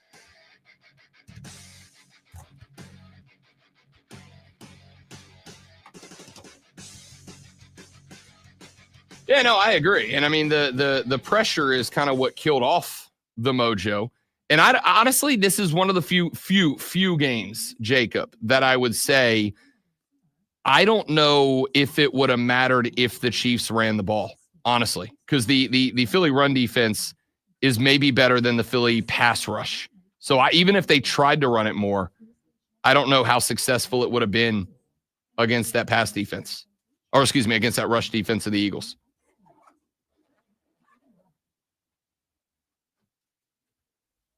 starts out as a nuisance, and then you just put up with it. But then that awful joint pain impacts everything in your life. Walking, climbing stairs, even getting in and out of the car hurts. Hey, it's Charlie James, and I'm talking about that always there joint pain in your knees, your hips, your shoulder, and your back. There is good news. QC Kinetics, groundbreaking treatments for arthritic pain. Long-term relief is now possible. At QC Kinetics, their regenerative treatments are sweeping the nation. Tens of thousands of QC Kinetics patients will tell you, don't wait, make the call today. Talk to the local medical professionals. These new orthobiologic cellular therapies, including PRP treatments, can revitalize your joints without...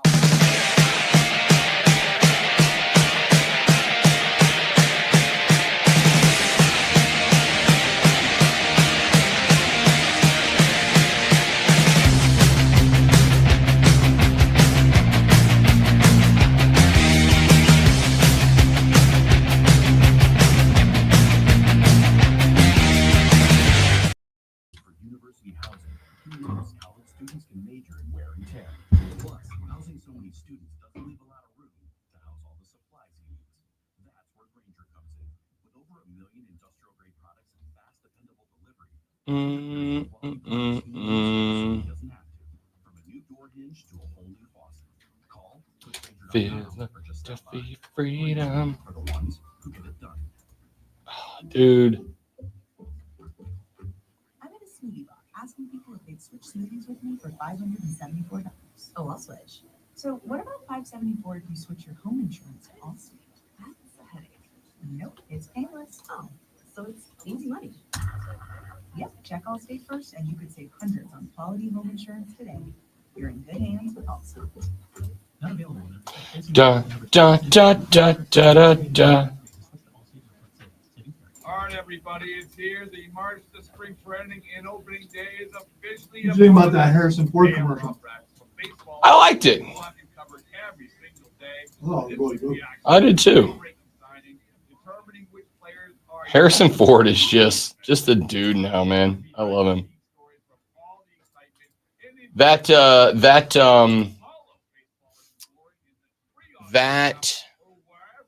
Harrison Ford, I don't know how else to say it. That Harrison Ford is the Harrison Ford that he plays in that Shrinking show. Educational costs in South Carolina, like scholarships, school buses, and technology initiatives. Playing for fun is a win for education. Visit sceducationlottery.com/educationwins for more information. Talk in Vegas with the Fan Upstate. Just download the free Odyssey app, log in, and listen to the Fan Upstate for at least 1 hour a day to enter. So is he in the new Captain America? Is he Thaddeus, or is he playing a different version of Red Hulk? He is. John Hurt died. Mm-hmm. Yeah, he took his place.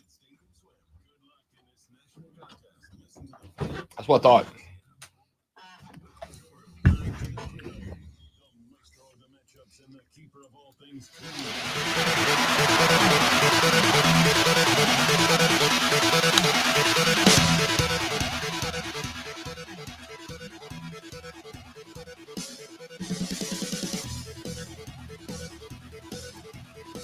It is the Rob Brown Show. It is the Fan Upstate. Welcome back, ladies and gentlemen. Just absolutely spectacular to have you here on the show. Rob Brown, the great one, Lonzo, and you. If you wish to be a part of the show, there's an excellent way to do that, dudes and dudettes. It is very simple.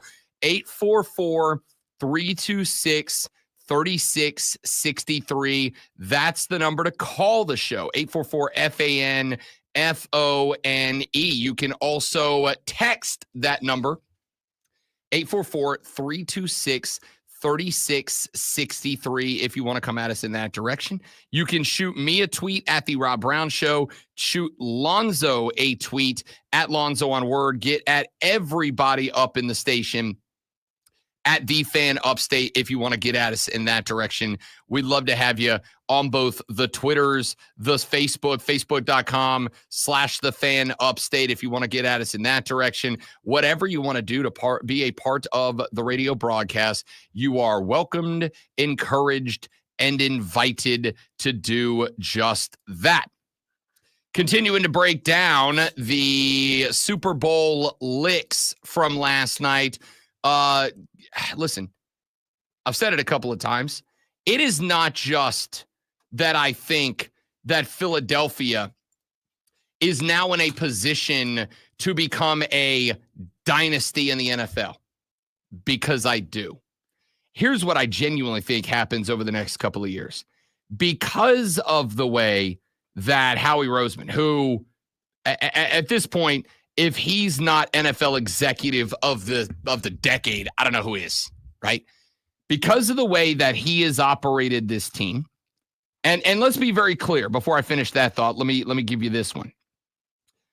Jeff Lurie, that whole staff, that whole crew has something that a lot of other teams don't. You want to know why it is that I have made such a big deal out of owners in the National Football League and the NBA and the MLB and everything else, but specifically in the NFL, why it is that I spend so much time discussing ownership? It is because, as much as some sports media talking figures will not say this, I will. Owners and their behavior have a massive impact on the team. Okay? They just do. And I'm talking about their ability to successfully navigate all of the business challenges that they face. Something that I do not even pretend to have an inkling of knowledge about. All right? All I can tell you is that, like, I've played franchise mode on Madden, the old ones. I don't know if they still have it because I didn't buy this year's because I didn't have a new console. I do now, though, by the way. Finally upgraded. Yay. I think you can play it on Game Pass. You can. I'm pretty sure you don't need to buy it. I'm pretty sure you are correct, which I need to. But on the old Madden general manager simulators, you had not just complete control over the roster, you had like stadium control, right? Like you set admission prices and popcorn and soda prices and all that in the game. And it all went towards whether or not your franchise was successful. I don't know how that's navigated in the NFL. And frankly, I don't particularly care.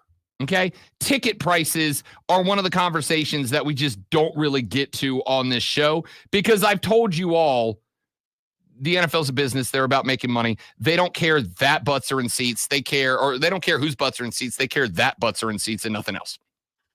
So that being said, I think the Eagles right now, and I feel like this is probably something that over the last couple of years could have been said about the Chiefs, but I don't really think was. I think the Eagles ownership group right now is perfect. I think the Eagles ownership group under Jeff Lurie is perfect. And here's what I mean by that. I think based on the way they operate, based on their drafting, etc., I think Howie Roseman is one of the few GMs in the National Football League that genuinely has full control over the team. I don't think Jeff Lurie and company step in at all. I think Howie Roseman is given full and complete autonomy to operate that football team. And I say that because they have been arguably the most consistent team in the National Football League outside of Kansas City, Missouri. And at this point, and I mean this, and I don't think it's disrespecting the Chiefs. I got more faith in the Philadelphia Eagles right now moving forward than I do any other franchise in sports as a whole. I got more faith in them than I do the LA Dodgers in Major League Baseball. I got more faith that the Eagles stay on this trajectory than I do the Lakers or the Celtics in the NBA. And I do because they have consistently operated under a model for the past handful of years. And here's what I mean by that. What I mean by that is this. Philadelphia has not just nailed the draft, but Philadelphia, who has had draft after draft of players that are with some regularity considered boring, with the exception of like Cooper DeJean last year. And a lot of people were going, wait a minute, Cooper DeJean, who's that guy? Not us here on the Rob Brown Show, because we deep dove him. We're like, that's actually a really good pick. But, we know ball. The Eagles draft picks have been boring. Why? Because what have they been drafting? Have they been drafting a bunch of wide receivers? They got a couple. They went and got Devontae out of Alabama, etc. The Eagles have killed everybody because the Eagles have just nailed pick after pick across the offensive and defensive lines. When Jason Kelce retired last year, the question that got asked 100 times, and fairly so, was that guy is the heartbeat of the team. That guy is the vocal leader of the team. That guy is the dude that makes this team tick. Can they be successful without him? And it was a fair question to ask. But the answer was right there in front of us based on what this team was leading up to Jason Kelce retiring. A team that just gets offensive and defensive lines that murderize you and do it consistently. The Eagles won that game last night. I mean, yes, because of Jalen Hurts and the fact that Jalen Hurts was on the Bleep You America tour last night. They won that game behind Jalen Hurts because the offensive line effectively neutralized Kansas City's very good defensive line. Somebody on the text mode brought up UNC Chris. Said no one was more angry through that game than Chris Jones. My guy was getting ticked. They kept showing Chris Jones because Chris Jones was melting down on the sideline. At one point after an Eagles first down, they showed Chris Jones, and my man straight up threw himself on the ground last night. He also got hurt. He got hurt, yeah. Yeah, so, I mean, when they were working on his neck, and that was early on. That was the tush-push touchdown. Yeah, it was. They went after that. Then he had another injury later in the game. I guess his knee brace came unbuckled. Yeah. And he went down. But the point here was the Philly offensive line just flat out mauled a Kansas City defensive line that we spent the entire week last week going, Kansas City's D-line's got to be dogs. I think the defensive line played well enough. I do. I think they got some pressure and everything. It's just they were like a half second off. They'd be back there on Jalen Hurts, but Jalen Hurts would make that pass right as he's getting hit or things like that. So I don't think that the defensive line was the problem. I think it was the DBs. Because there was too much broken coverage or whatever. I mean, how many Philadelphia Eagles receivers were wide open? I mean, with no one around them. A few. Yeah, I mean. And when they weren't, A.J. Brown was making catches, so it's not like. You can't blame that on the defensive line. Yeah, I think what I would say is this. First off, and this goes the other direction too, the Eagles' offensive line was just brutal last night. And I mean that in the best possible way, in the most complimentary possible way. Well, as they pointed out, they are the tallest and heaviest offensive line in all of football. Yeah, what was it? They pointed out a couple times. They averaged like 6'6", 348. Yeah, so I mean, there's that. They're enormous. But the Eagles also didn't win every game this year. So it isn't like they couldn't be beat. No, for sure. Listen, I don't think it's out on a very thin limb to point out that the Eagles played the best game they've played all year last night. So Kansas City by a lot. Finished the year like what, 17-3? Yeah, that's it's a good year. Yeah, that's not bad. Here's what I'd say, and this kind of goes back to where we started the segment, which is the reason I think not only are the Eagles a dynasty in the making, because I don't think this team's going anywhere. I don't think they're going anywhere because they got 9 starters last night on rookie contracts, 7 on defense. They're not going anywhere. Like, still on rookie, like going into next year on rookie contracts. They're not going anywhere. The same team defensively, at the most, they got 2 new guys starting next year. At the most. That's if the guys that are not on rookie contracts don't resign, and I think they should. The reason I think that they're a dynasty in the making is because they have an owner who is invested in the product, divested from the team. They have a GM who nails the draft on the offensive and defensive line, which I think at this point, I think we all agree, You got to have a good offensive line and defensive line if you want to win. Go back and look at every Super Bowl champion. What did the Patriots invest in? Defensive and offensive lines. That's why Julian Edelman and Wes Welker were studs, because they didn't go, we need to go get the biggest, hottest free agent wide receivers. They said, we got to get an offensive line so Brady's got time to make dudes look good. The Eagles did that the last couple of years with the draft. They made Jalen Hurts look that good. And I don't think anybody, by the way, maybe I should be optimistic. Kellen Moore handled that offense like a dream last night. Maybe I should be optimistic as a Saints fan. Like a dream. I think the Eagles are not just a dynasty in the making. I think the Eagles are a team that everybody in the NFL now rushes to copy. I didn't feel that way about Kansas City. I feel that way about the Eagles. Let's take a break, come back, talk more Super Bowl on the Rob Brown Show in the Fan Upstate. The only one who had a worse night than Kansas City fans was Drake. The minute they showed Serena hitting the crip walk, I was like, oh, Drake's not going to be happy about this.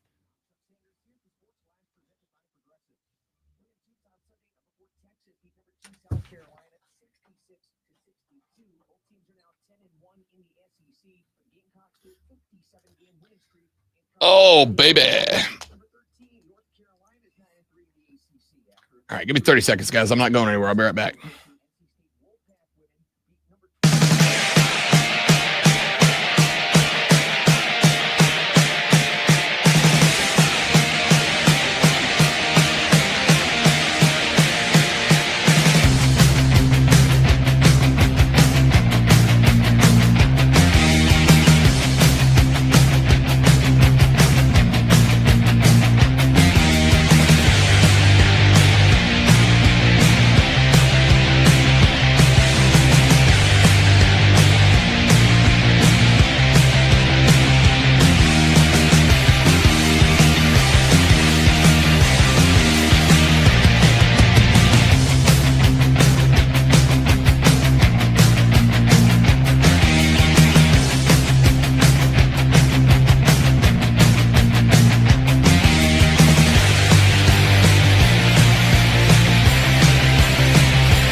The Rob Brown Show is on your radio, ladies and gentlemen. It's the Fan Upstate. Rob and the great one, Lonzo, with you.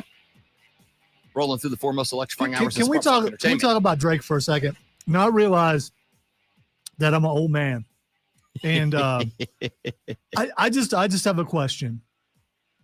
As a retired musician that I am, to me, rap is a form of singing. and needs to be on key with the music. There was only 2 songs last night where he was on key with the music.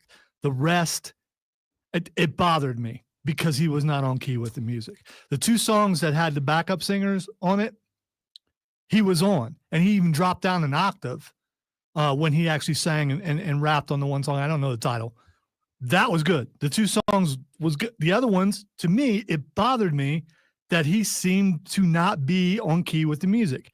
I think you need to rap on key. Do you think you need to rap on key? Everyone's all talking about the content and burning Drake, and I don't care about that. I want, even if I can't, even if you, and I don't like fast rap that much anyway, but it's not that my brain can't catch up. I can follow it, but it's just, I'm not a big fan of it. But I am definitely not a fan of not rapping on key with the music. Yeah, I would say it's track by track, and I would say it's artist based. The halftime show caught a lot of flack last night. And I will say this, because I also had a reaction of this didn't blow me off the sheet. This didn't blow me away. But I've sat with it since last night. I've thought about it a lot last night, and I've come to the conclusion, I think, that I'm actually good with the halftime show. I think that there's a couple of things. Number one, as far as needing to be on key or whatever, I think that's track by track. I think it's artist by artist. I think that there are some guys who can get away with it. I think there are some guys who can't. I think Kendrick Lamar can. So do you consider rapping a form of singing? Not really. I think you can sing and rap, but I also I consider it, honestly, I'll tell you, I consider it poetry more than I consider it singing. And I don't know if that's cliche or not, but I consider it poetry. I approach it as I approach poetry. Even poetry has a consistent, not necessarily cadence, because it does. It has to. Sure. It has to have meter and all that stuff. But it has an enjoyable key. And the fact that he was out of key, it just bothered me. Yeah, I think that's. I'm not being critical of the content, whatever. It's more to me from the musician side. That part bothered me, and the fact that when the backup singer came in, I don't know who she is. SZA. Okay, that was SZA. Okay, when she came in, he dropped down an octave. He hit everything perfect. The rap was perfect. The singing was perfect for those 2 songs, and then he went right back to the other stuff. And it's like, yeah, okay. Yeah, I'm not, as a couple of people on the text have done so far. I'm not going to hit you with a boomer take, because I don't think it is. I think that's a subjective take. So right away, I knew if I mentioned that's what people are going to go with, and that's fine. Sure. Like I said, the content and everything didn't bother me. The dancing didn't bother me. The dancing was good. There was a protester. They didn't show it on TV, but a dude made it onto the car. He was one of the dancers. Oh, I thought it was. No, he was part of the show. From what I saw, they made it sound like he was not. Yeah, they tried to make it sound that way. Well, he apparently was one of the dancers. He got tackled and escorted out. Yeah. So he's been detained. If he's one of the dancers, he was one of the dancers. So anyway, and I mean, I could be like, wow, that's amazing, that clown car, because that's what that was. I mean, that was a clown car, and you look at it from production standpoint. Obviously, those guys were underneath the stage and came up through the car, or they were coming through the back of the car, and the camera angle made it look like they're all coming out of the car. All that's well and good. And this is not, oh, you're just an old white dude, you don't get it. But that's not true. That's not true. The problem I had with the halftime show was him being out of key. No, okay. So here's my overall thoughts, because the halftime show I know was going to be a bit of contention, and I'm good with that, because it was kind of the point. It was kind of the point. There's no artist other than like Prince or Michael Jackson or a few others that could appease everybody. Correct. There's going to be a certain sect of the audience that are going to go, man, that's not for me. So here's my overall breakdown of the Super Bowl last night. Or excuse me, the Super Bowl halftime show. Kendrick Lamar is very good on a microphone. Kendrick Lamar, to me, is good enough on a mic, is good enough with his written lyrics, is good enough with the approach he has to hip hop, that I don't feel like, subjectively, I don't feel like the sound of his or the tonality of his voice detracts from the music. There are some rappers that I go, you're not deep enough with the pen to be bad at music. Like, you need to be a better musician because your lyrics ain't there. Kendrick, I don't feel that way. I like Kendrick's stuff a lot. I thought his opening line of the revolution will be televised. You got the right guy, but you got the right guy, but you got the wrong time. I thought Kendrick came out dropping fire. And also, I liked it a lot. One. Wow. Well, I destroyed you last week, so it was like 3-2. I also turned the TV off, and it's like, yeah, probably a lot of people just did. I mean, that was one of the lines. Yeah, I would just probably a bunch of people turned the TV off because they didn't get it. I wouldn't disagree. So the second thing that I would say about this halftime show, and I think this is the one that it had to sit with me for a little while.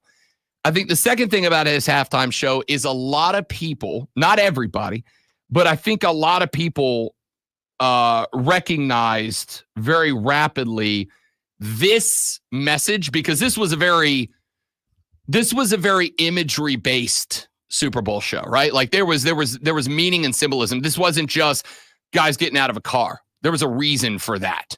This wasn't just, they're wearing American flag colors. There was there was meaning in that choreography. This was definitely a not superficial halftime show. Like, there was meaning in every image of that Super Bowl show last night. And it wasn't just because I think everybody had the Drake v. Kendrick beef going down. Yeah, and Samuel L. Jackson was amazing, but I mean, Samuel L. Jackson was fantastic in that role, and there was a reason that Samuel L. Jackson was playing the role that he played, dressed as obviously Uncle Sam, and repeatedly telling Kendrick, "Hey man, you're being too ghetto, you're being too black," and then Kendrick just upping the game even more every time Samuel L. Jackson broke in.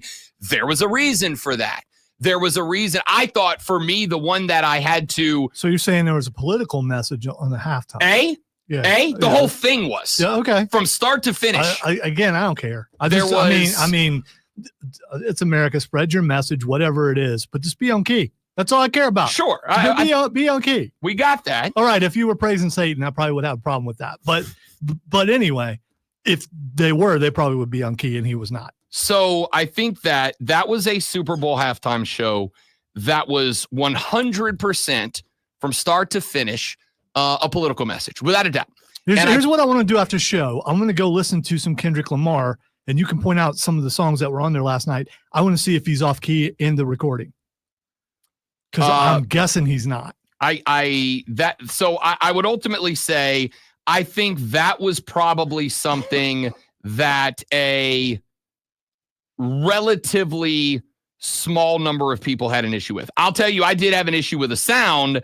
The issue that I had with the sound, and this may or may not have something to do with how you felt about it, the mixing was garbage.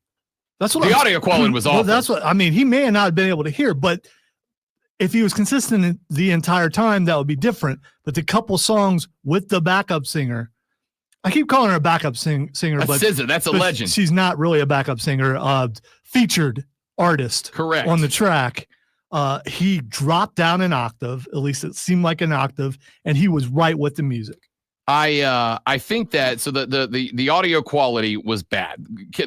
Anytime you have the backing tracks, especially on hip hop, where it is as much spoken as it is sung, right? Because I think a lot of rap is spoken word, just to a beat. Can I mention something else really quick? All right, so when they had the horns out there and stuff pregame, which was awesome, where was the singing coming from? Why did they have to put audio tracks over, the horn playing and all that stuff that was going on as they were leading up to the beginning of the Super Bowl? And I'm like, okay, where's that coming from? Why do you need that? I just want to hear the horns. Why is there singing in there? That makes it look like they're not really playing the horns, and they're playing the horns. I thought overall, I know I'm criticizing your town. I get that. Yeah, you are a little bit. But you're not. not criticizing Fox. I thought overall, the musical presentation, obviously as a New Orleanian, music is a massive part of the culture of that city, massive part of the culture to me. Therefore, it's important to me. I thought overall they did a really good job. I honestly, all week, did a really good job of featuring the culture of the city of New Orleans, something that I take a lot of pride in. But as far as the halftime show goes, I thought that the sound, the mixing was bad. I thought Kendrick was good. My initial reaction was, I don't really like the halftime show. But after sitting with it, watching it again this morning, as a matter of fact, I watched it again because I woke up. I said on Twitter, I was like, Dad, like I want to be blown away. And I wasn't. But I also came around to recognize that a lot of the symbolism, a lot of the imagery, and a lot of the metaphors that were told through the choreography and the images and all that weren't for me, right? Like they weren't aimed at me. And because of that, who are they aimed at? Black America for sure, young America for sure, and left-leaning America for sure. I think it was a pro or against. I think that's, well, I don't know if that's necessarily obvious. But you know what? Let me take that one step further. That's not entirely true. I'll tell you the part that jumped out at me the most visually striking. And this was the trigger for me to go back and watch that show again and do so with because I think the first time I was watching it, I was really just tuned in to hear Kendrick Lamar. I was really just tuned into the music. And I wasn't really paying attention to the imagery. But I went back and watched it again. The scene that kind of triggered me is like, you know what, maybe I need to watch that again, was right at the beginning when Kendrick Lamar came down the stairs and they had the dancers on the stairs and they were all wearing red, white, and blue jumpers that made them into the shape of the American flag. And if you'll notice that there is a split where Kendrick gets to a certain bar, and I don't remember exactly what it was or where it was in the song, but you will notice that American flag, all the dancers lean and they effectively rip the American flag in half. And that was the moment that I went, okay, like that's pretty slappy in the face symbolism right there of a country that is currently not just divided, but like very divided along a particular spectrum, and divided to the point that we are losing the ability to have conversations with each other in day-to-day public. So you're saying that they continued the divisiveness instead of trying to bring people together? No, I don't think that at all. I think that's what it sounds like. I think you can point out a reality that needs a fix without saying this is good, right? Like there's a difference there. I am happy to say, yes, this country is currently as polarized as it's ever been in my lifetime. I'm not saying as it's ever been. I wasn't around for the Vietnam War. I wasn't around for, the Great Love Fest, whatever. I wasn't around for that. So I don't know if it felt as polarizing in the 70s as it feels now. But for me, as a 40-year-old elder millennial, this country feels as divided as it has ever felt in my lifetime. And I think you can point that out without saying it's a good thing. How has this division affected you personally? How is this division? Because I don't believe the division is there. I'm just curious how it's affected you personally. Here's what I can tell you. I can't talk about that on air without it becoming a very deep political conversation, which is this isn't the time or place for. If you want to have that conversation with me in the Fortress of Nerditude across the hall, 100%, I can give you an hour diatribe about it. How it has impacted me directly personally, for sure. How I can tell you that a friend of mine who is openly gay 2 weeks ago in downtown Greenville that I love was accosted walking down the street. I saw it happen. I had to step in and stop it. I saw it. I witnessed it. I was part of it. That's never, well, I can't say it's never happened to before. I don't know him that well. I've only known him a handful of years now. But the point is, yes, I think there is a deep divide in this country, and I don't think it is something that I don't think it's bad to point that out. Back in the 80s when that sort of thing started, coming out, that no one was ever sure. Accosted, but now there's more divide. But then we had a very long period where it was becoming progressively more accepted, tolerated, etc., and people were left alone. I'm not saying it's never happened before. What I'm saying is, I think to most people, it is very obvious that this country is divided, is polarized amongst political lines. I think the halftime show wasn't necessarily offering a commentary on good, bad, we should do this more, do this less, whatever. I think it was just making the point that that is where we are. And if you don't feel like that's true, great. That's your subjective opinion. I don't, because the numbers say something different. The presidential election would say that we're not as divided as you try to make it to be. I disagree entirely. Okay. I disagree entirely. So the majority of the people voting for the current president, that showed division? The majority of people in the country did not vote for him. There's 320 million people in the country, got 80 million votes. Now, I mean, again, that's more so the more votes than what we normally get because people don't vote. But anyway, can we just move on? I'm trying to. I'm making my point. I gotta give a response. Well, I have to give a counterpoint because you're only giving one side of the argument. I don't think the country is divided is one side of the argument. I would argue there's a lot of conservatives who feel the country is divided. I feel like there's a ton of liberals who would say the country is divided. I think we're divided along a million lines. I'll say this more than anything else. Serena Williams, what up, girl? That was dope as hell.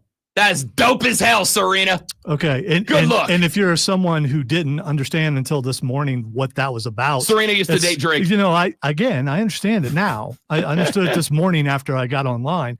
But last night, it's like, okay, why is Serena there? Yeah. Okay. All right. It's like celebrity. We pulled a celebrity out of the audience and she's dancing. Good job. That was dope. She still looks awesome, by the way. I'm going to say very simply, I'm not saying that the Kendrick Drake beef got finished by Kendrick Lamar last night. I will say that the Kendrick Drake beef is like 28-3 Kendrick right now after last night. All right, let's take a break. Coming back after this, I'm Rob Brown. He's the Great Malonzo. The Rob Brown Show rolls on after this Sports Flash. Yeah, I don't care about all that as long as they don't actually get physical. Just leave it in the wrap. The three-peat remains a dream as the Philadelphia Eagles became NFL champions last night with a 40-22 win over the Kansas City Chiefs. Eagles quarterback Jalen Hurts was named MVP with a 17 of 22 two-touchdown and one interception performance that included a rushing touchdown. Saquon Barkley had 25 carries for 57 yards, while the Eagles held the Chiefs to just 49 total rushing yards. Patrick Mahomes recorded 257 yards and 3 touchdowns, but was picked off twice. All 3 Chiefs touchdowns came after the Eagles built a 34-0 lead.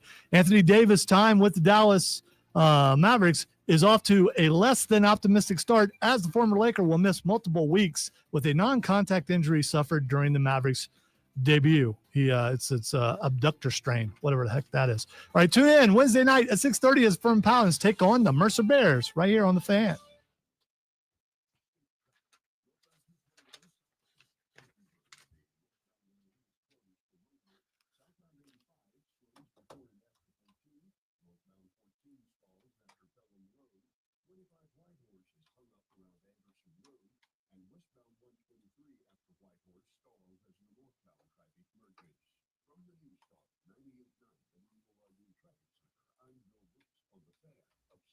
Historical karma? We'll discuss as we take a bite out of history with Eagles Market.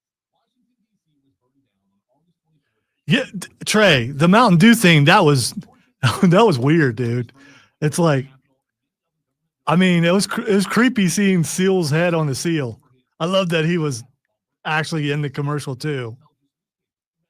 Because I was thinking, they're not going to put his head on the seal and Seal not actually be there.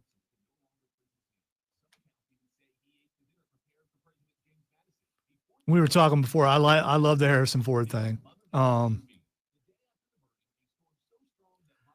It's a weird, at least 2 mustache commercials from different companies, which were kind of creepy. Pringles was one. I think there was another one. I can't remember what the other one was. But suddenly, like, mustaches look like, let's creep everybody out with mustaches.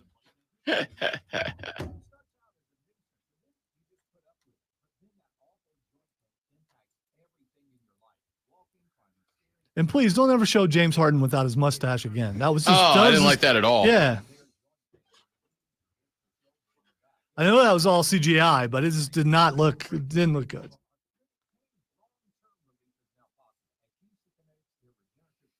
And also during the pregame, Jimmy Johnson's, that whole CGI thing from when he was younger all the way to where he is now, and then not saying he quit. All right. You made it look like he quit. Did he retire? Is he being retired? Why do that whole package? You're just showing, hey, we have technology. I get that you're praising Jimmy Johnson. That was kind of awesome, but then he acted like he wasn't quitting. So, I mean, it's kind of like faking the throw. What's going on here?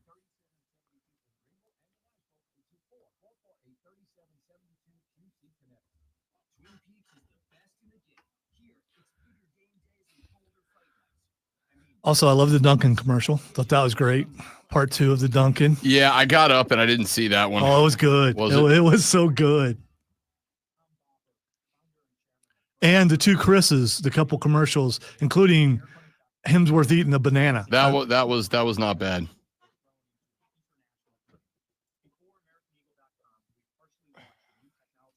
Whale.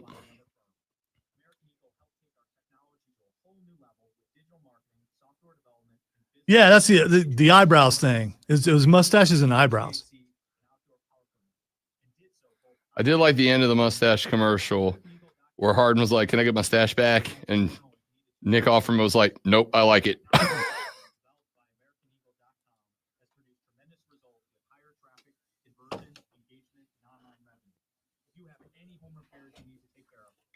also like the snarky commercial.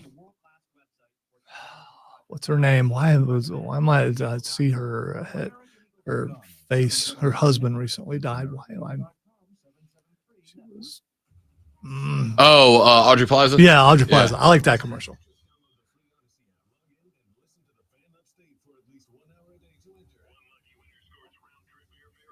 And the dude that played General Zod in Superman.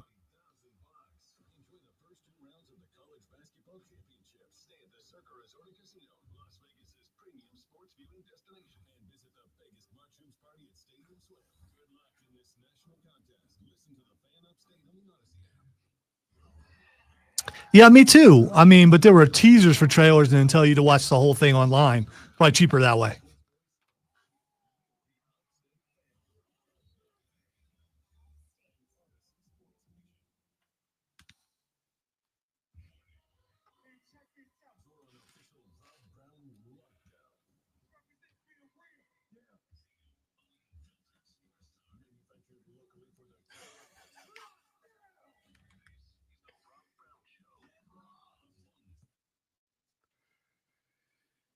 This is the segment we would ordinarily do the audio blitz, and we will get to it here in just a couple of minutes. We got John Blau from the Post and Courier coming up here in about 40 minutes from right now to break down Clemson's big win over the number 2 Duke Blue Devils. I think that's a get you into the tournament caliber win.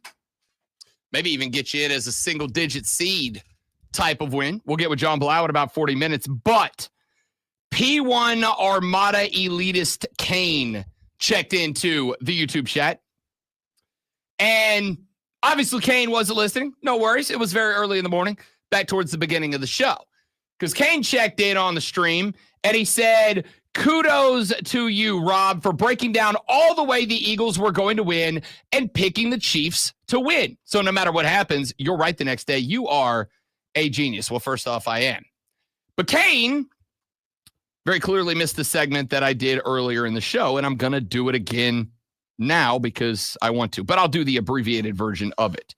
That segment is this. I am real mad at myself. You should have watched the first. He had graphs and he did what's that? Venn diagrams. Yep. It was awesome. Like I was given a Fortune 500 company merger presentation. It was a TED talk. But I'm not going to very inspirational. I'm not going to break out all of the visual aids that I used back in hour number 1. I'll just give you the nuts and bolts. The nuts and bolts is that last night Rob Brown went to bed very mad at himself. This morning Rob Brown woke up very mad at himself, primarily not because I picked the chefs and I was wrong about it. That happens. But primarily because last night my phone went off, ping, and it said, the fan upstate has mentioned you in a tweet. And I went, okay, what's the tweet? Ooh, was it from a Dallas Cowboys fan? Show us. Wow. So a Dallas Cowboys fan was talking about a team that he absolutely should hate because they're in his division and whips his butt all the time. And he was praising that team. Was it that who it was? No. I mean, yes, that's who it was, but that's not what he was doing. That's absolutely what he was our doing. Dear friend Cole Bryson, host of Wire to Wire. Don't you defend him. Don't you do that. Come on. What our dear friend Cole Bryson, host of Wire to Wire with Cole and Diesel, that airs every single afternoon from 3 to 7 right here on this fine radio station, said in his tweet was, and I quote, I hate people who brag about being right. It's not cool. You shouldn't do it. I'm lying. I'm going to do it. The Rob Brown Show, Chiefs X. Lonzo on Word, Chiefs X. Diesel on Radio, Chiefs X. Yours truly, Eagles, check mark. I'll take my The Fan Upstate flowers any way I can get them. Now, I am going to defend Cole Bryson because that is exactly what Rob Brown would do. And did, and has done, and remains doing. When I get it right, you're going to know about it. No, this is the thing. Act like you've been there before. I mean, act like you've been right before. This makes it look like you've never been right, and now you have to stand up and say, see, I was right. I mean, I thought you were a Cowboys fan. How can you be excited about the Eagles winning the Super Bowl? He's not. He's excited about him being the only person on this station who made the right pick, and that's what he did. Wow. If I pick Denver to win the Super Bowl and they do, and I hate Denver, I'm not going to gloat about it. I'm just like, okay, I was right. Let's move on. Right, but you're the don't dance in the end zone, give the ball to the ref, and go back to the sideline guy. So some of us go unless you're a good dancer. I mean, there are some people that are really bad dancers. And I am. So, I am mad at myself, not because I was wrong, but because of why I was wrong. Because, as Kane has pointed out, and is exactly correct in what happened, I spent last week going, the Eagles are better on paper. I spent last week going, here are the guys who are going to make the difference, and calling them out by name and nailing it. The only one that I did not say was going to be a huge difference maker was Jalen Hurts. But I called Milton and Josh Sweat. I called all the guys that stepped up. Cooper DeJean, called all the guys that were going to step up last night and were going to have themselves a day. And I nailed it. And then I did something that in my years of broadcasting, I have regularly bragged about the fact that I don't do, which is I fell victim to a narrative. I fell victim to a narrative because as I spent the last week telling you repeatedly, the Eagles can do this and win. The Eagles can do this and win. The Eagles can do this and win. I then repeated something that I heard a lot of big-time national talking heads say. And as somebody who has prided himself over the years on not buying into their narrative, I bought into the narrative, which was don't bet against the Chiefs. I said last week, of the Chiefs Super Bowl teams, this is the least talented one. Of the Chiefs Super Bowl teams, this is the one I have the least faith in. Of the Eagles teams, this might be the best roster that we've seen constructed that nobody puts into that conversation in a very long time. They are more physically dominant than the Chiefs. They own the line of scrimmage on both sides of the football. They've got the stars on the outside and the young talent on the inside. They've got dogs everywhere on defense. This is the best version of the Eagles. I sat here and for segments last week listed all the reasons that I thought that the Eagles could beat the Chiefs. And every damn one of those reasons were the reasons the Eagles beat the Chiefs last night. But what did I do? What did I do? On Friday, after spending 4.89 days sitting here making argument after argument about why it was that the Eagles could beat the Chiefs, on Friday, when I spent the entire week saying, you know what, I'm not making my pick yet. I want to really factor this in. I want to really get to all of it because I don't just have this show that I have to do. I got a national show on Saturday that I got to do. And I want to make sure that I give myself every opportunity to take in every bit of information to figure out who I want to pick. And I sat here and did segment after segment telling you why it was the Eagles could win. And then on Friday at about 9:42, when it came time to make it official and to go on the record, I went, but don't bet against the Chiefs. And I've said a gazillion times, I am never, and this is, sometimes you got to make a mistake. Sometimes you got to screw up. Sometimes you got to see yourself screw up. Sometimes you got to recognize it so that you can rededicate yourself to your game plan. Sometimes you got to miss a drive wide right, tell yourself power down. Don't go out there and try to kill the golf ball. You know what your shot is, hit your shot. And I didn't hit my shot last week. I hit somebody else's shot. I fell in line with all the morons that said, don't bet against the Chiefs, when I should have followed myself, and I should have said, you just listed 15 things that the Eagles do better than the Chiefs. Make your pick on the Eagles. And I talked myself out of it. Wow. I don't want to be here for this. I mean, you made a pick. Your pick was wrong. I picked the Chiefs to win. The Chiefs didn't win. I'm the only one on this station who should be hurt by that. And I'm okay, but I'm not going to go back and go, well, I saw the night. I was nervous about the fact that this was this, and I knew the offensive line was this way, but I went anyway, and I shouldn't have went with you made a pick and you were wrong. It happens. And I just go with what you did. You don't need to make an excuse for that. It's not an excuse. I really have a bigger problem with Cole, but you're starting to make me have a problem with you going back on. You made your pick. Let's move on. You were wrong. Okay. The Chiefs let you down, Rob. You thought they were going to win. You made the pick and you were wrong. You made bad picks before and you ate Vegemite because of it. There are picks that you make. Did you go back and say, do all this stuff on that? No. You ate your Vegemite like a man and you moved on. But I'll tell you, the issue here. Rub some dirt on it. Get back in the game. Let's go. The issue here isn't that I picked wrong, because I pick wrong all the time. All right, that's dramatic. I don't pick wrong all the time. I pick wrong some of the time. It's not that I picked wrong. This is one of those situations where it's not I'm mad that I got to pick wrong. You are correct. I host a gambling show every Saturday. I pick on that gambling show about 66, 67% on my big money picks. That's pretty good rate. That's pretty good. That's an I know ball level of picking. All right, pretty good. It is not that I picked wrong. It's how and why I picked wrong. It's not that I got it wrong or I had a bad read or, as we love to say in the gambling world, good read, bad result.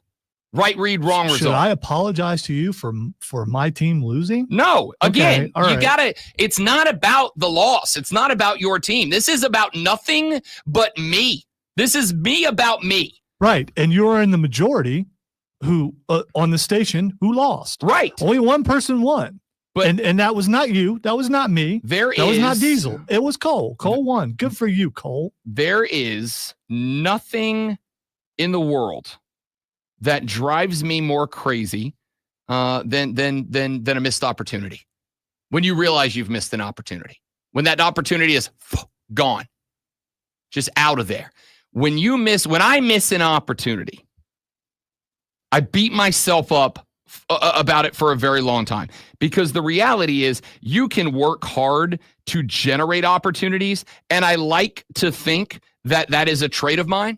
That's why I work 27 jobs, because I genuinely believe you got to have your voice in the right time, the right day, in front of the right person. And you get your voice in front of the right guy, the right time, the right point of the day, whatever, and you say the right things, that opportunity presents itself and you've got an opportunity to do something special. That's what happened and how I got this job. That's what happened that created a world where I've been able to accomplish so much and do so much in my career. I had an opportunity to look like a genius. And I did, because everything I said about the Eagles, I said correctly. Everything. What I could have done is had a bunch of social media clips that got sent out on the station's accounts and got sent out on the MGM Network's accounts and got sent out on the individual show accounts, because I labeled everything the Eagles could do to win the game. And then at the last minute, I let friggin' Dan Orlovsky and Colin Cowherd and all these people convince me that don't bet against the Chiefs is a good betting strategy. And I screwed the pooch. I missed an opportunity. And the only reason I'm upset at that, aside from the opportunity that I missed to have a bunch of clips of me being me going national today, is the fact that now I got to spend 4 hours this afternoon listening to Cole Bryson brag about it on the air. You don't, though. No, I do. No, I do. No, you don't. I've made the bed. I shall lie in it. No, you don't. You don't actually have to listen to it. I think everyone else should, because it's an amazing show. But you particularly don't have to listen to it. I need to be a better person, a better radio show host, I need to be a better Are picker. you going to do this every time you're wrong? Lonzo, have I done this every time I'm wrong? No. But this There's a might be difference. your standard in 2025. No, it's not. That when you're wrong, you're going to do this every single time. There is a difference between, hey, I picked wrong. I didn't even do this about the fact that last year, my lock of the day, of the month, of the year, of the century was for the Braves to hit their win total. I was on 100 shows and podcasts around the country telling everybody it's the Braves year. Not a doubt in my brain. This team's too good. They got repeat all-stars all over the field. I was wrong about that pick, and I did not say a word about it. I said, hey, yeah, I got it wrong. It sucks. A lot of injuries, a lot of this, a lot of that, whatever it is, what it is. I was wrong on this one because I let outside factors influence me. That's why I was wrong. I let Rex Ryan influence me. That's not something I do. That's something I actively avoid. All right, so I let the haters on the outside get in my head. That should embarrass you a little bit if you're influenced by Rex Ryan. But it wasn't just Rex Ryan. It was the whole community of national talking Next thing heads. you're going to say you were influenced by Ryan Clark, and no one should ever say that on the air. I don't know who That they Ryan were Clark picked. Influenced by Ryan Clark. Was Ryan Clark spouting that you don't bet against the Chiefs? Dude, I don't know. I don't pay attention to that. I like Ryan Clark a lot, by the way. Yeah, and I can't stand him. I like Ryan Clark. I mean, that makes sense.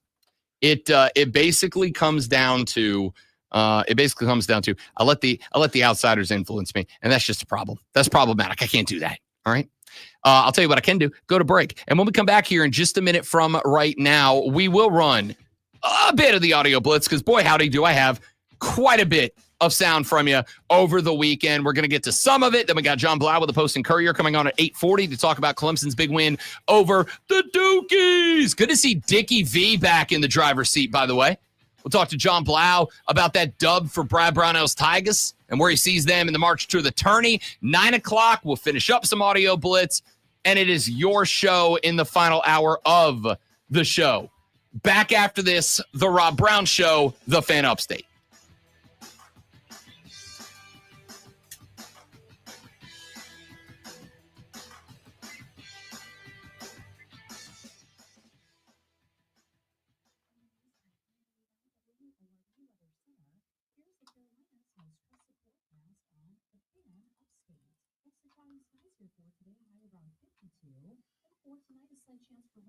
So are you guys Eagles fans? Congratulations, by the way. But are you the guys that go in rocking their gear going, see, we won, and just like get in everyone's face? Or do you go in and be like, yeah, it was an awesome game. So glad that our team dominated. It's exactly what I expected to do. Because if you're being braggadocious and being all in everyone's face, it makes it look like you didn't think that was going to happen.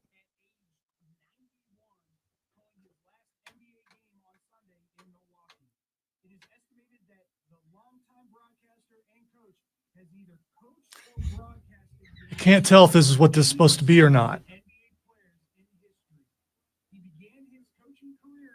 No, this was old. Yep. No, but it sounds like an actual segment for Beat the Books. It doesn't sound like they're in the middle of talking. Okay, Yes, now, yeah, I got it now. The way it was set up, his tone and everything, that's how but there was no music behind it. I should have been listening for the music.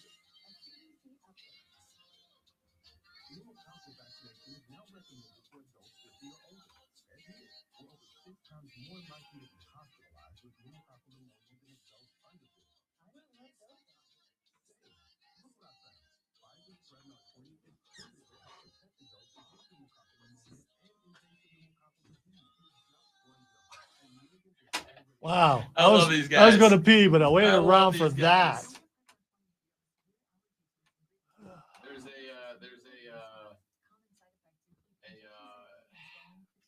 I don't know what to call it because it's like mariachi music, but it's a band. It's guitar and bass and drums and all that, and they just cover random songs in mariachi, like rock mariachi style. And they just did Cody Rhodes' theme song, and it's incredible.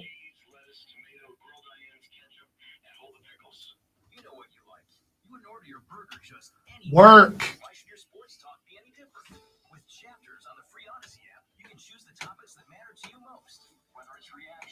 Trey, my guy.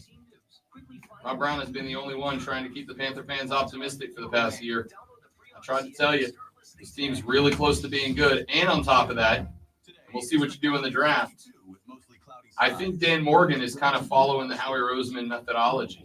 I don't think he takes that job unless David Tepper says, you know what, you've got the handles, you've got the controls, go do it. And I think you're seeing the impact of that. Now what I need to see is the Panthers just dominate this draft and build up lines, both sides of the line of scrimmage. To learn how the odds work, common lottery Miz and the I think the one thing we take away from last night's game is that the more physical team still wins.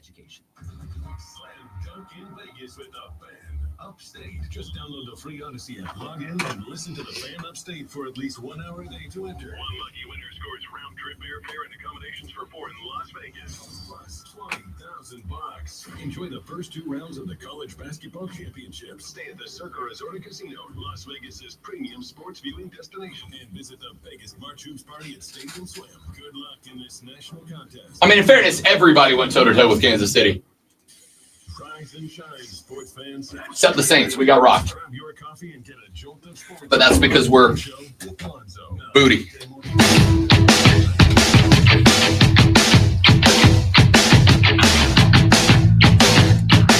John Blatt with the Post and Courier coming up in the next segment to talk Clemson Tiger basketball after a enormous home dub over the number 2 Duke Blue Devils. The MVP of that game is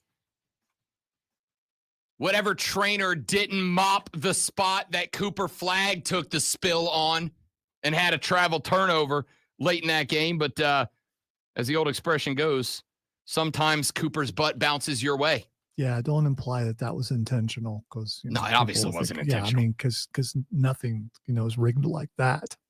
Not at all. It was a very fortuitous slip in favor of Clemson, but they still played a good enough game to make sure that it came down to that last second opportunity. So congrats to the Clemson basketball team. We are going to talk about that with coming up in the next segment, John Blau of the Post and Courier. All right, let's get some sound in here before we get out of here for that segment of the show. I'm not going to lie, there's some sports stuff and there's a lot of weird stuff in this audio blitz today. Let's start with the president of NFL Club Business, International, and League Events. That is the full title of the office of Peter O'Reilly. Peter O'Reilly was in New Orleans, Louisiana for the Super Bowl, and he said this. 2025, we've confirmed 3 games in London, our very first regular season game in Berlin, our first ever regular season game in Madrid, and more news to come as it relates to 2025. But today, we're honored to make a significant announcement tied to our global growth and looking ahead to our 2026 season. In 2026, we will play our first ever regular season game in Australia, Melbourne, Australia, as part of a multi-year commitment to play games in the city of Melbourne. Heading to Melbourne.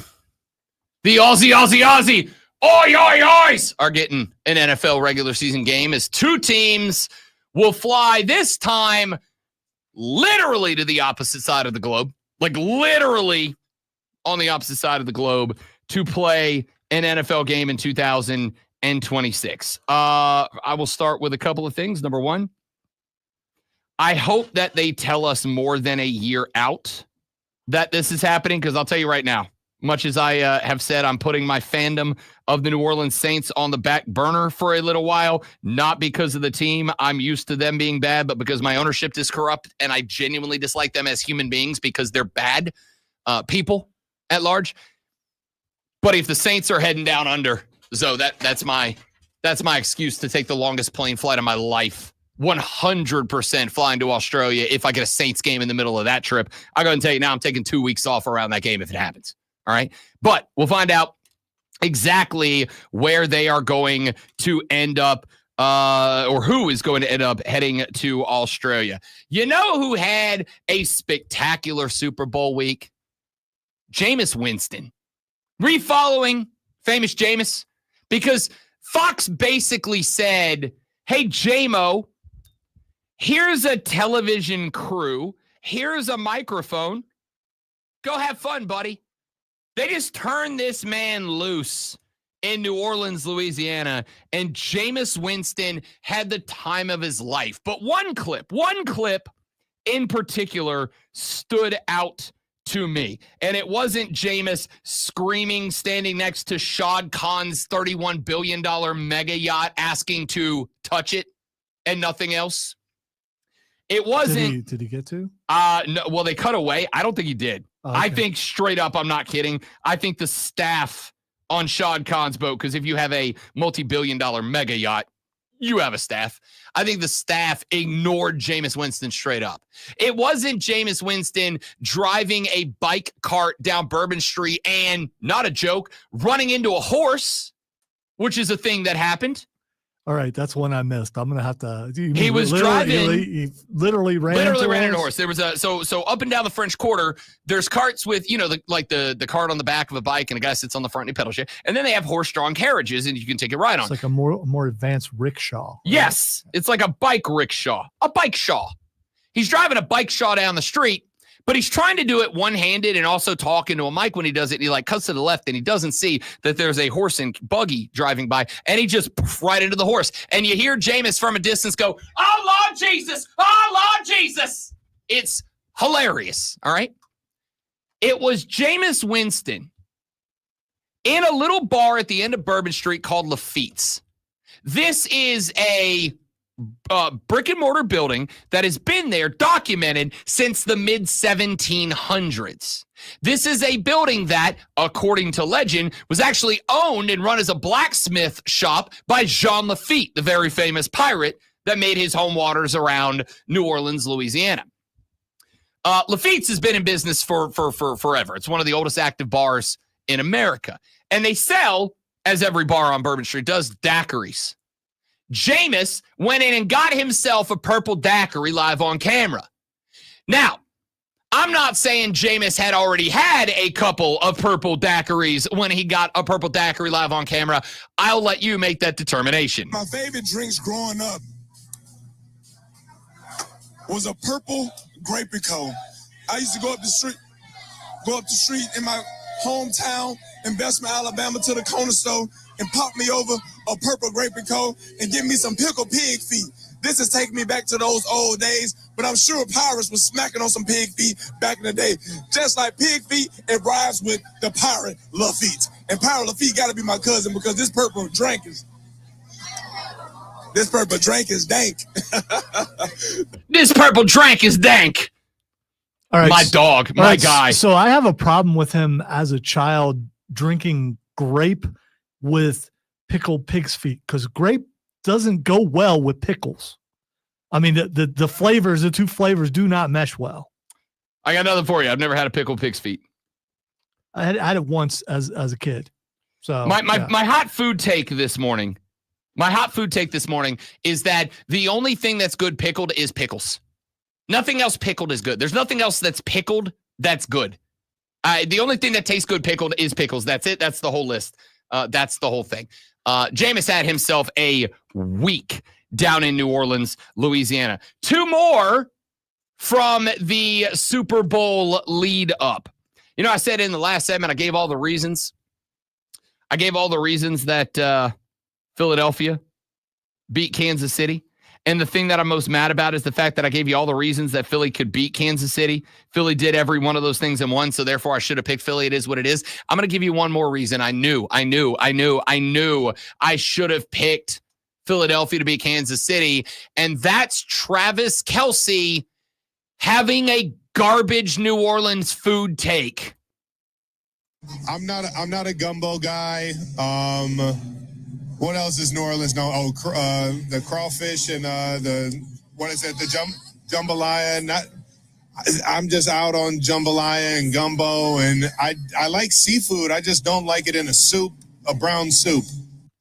Bad take, Travis. All right, here's the thing. If you listen to his podcast, he doesn't like anything food-wise. It has nothing to do with New Orleans. He will not eat mayonnaise or anything that's white sauce. There's a ton of things that he talks about he will not eat, while his brother will eat everything, including he ate a crawfish by sucking the head of the crawfish. As one does. Yeah, which is... suck the head, pinch the tail. Which is weird. It's very strange. That's where the juice is. Yeah, back in the day, like a long time ago, someone picked the crawfish up and went, "Let me eat it this way." I mean, you just suddenly decided. For the record, real quick, let me make this clear. You don't eat the head. No, There's nothing in there. I get what You you're suck the saying. head. Okay, all right, fine. But someone had to do that for the first time. And what made them want to do that I can for tell the you. first time? I can tell you, as a seasoned crawfish eating veteran, I can tell you the answer to that. The answer to that is when you pop that crawfish open, all right, and you look down in there, the head of that crawfish is an open cavity.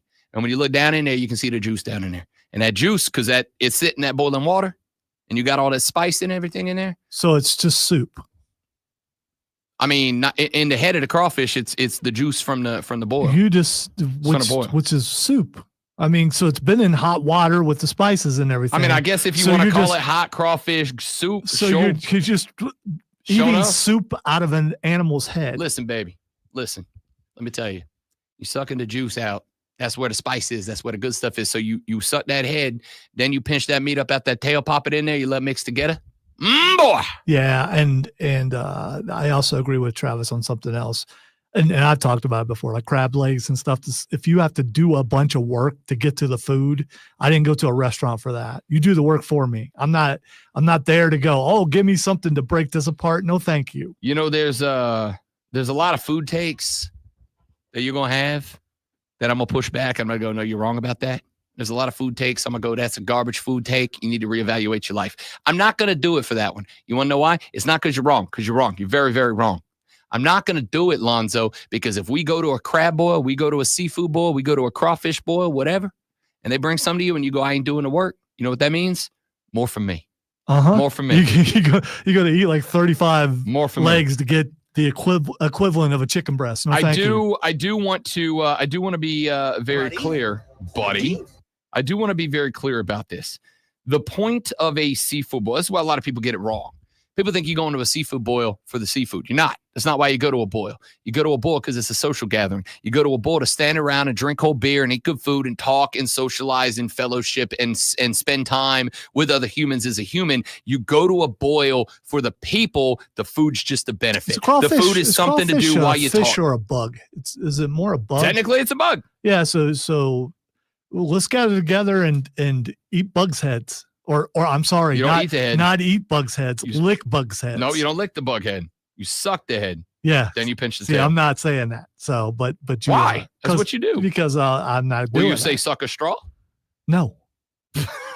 No, I would not. Dan Orlovsky was down there too. He had himself a food experience as well. What side, bro? It tastes like chicken, bro. Come on, It tastes like chicken. Which side? This Right is there. this. That's the leg part. Go eat it. Dear Heavenly Father. Do it, Dan. Just don't think about it. Jump. Oh, yeah. It's like chicken. Frog leg.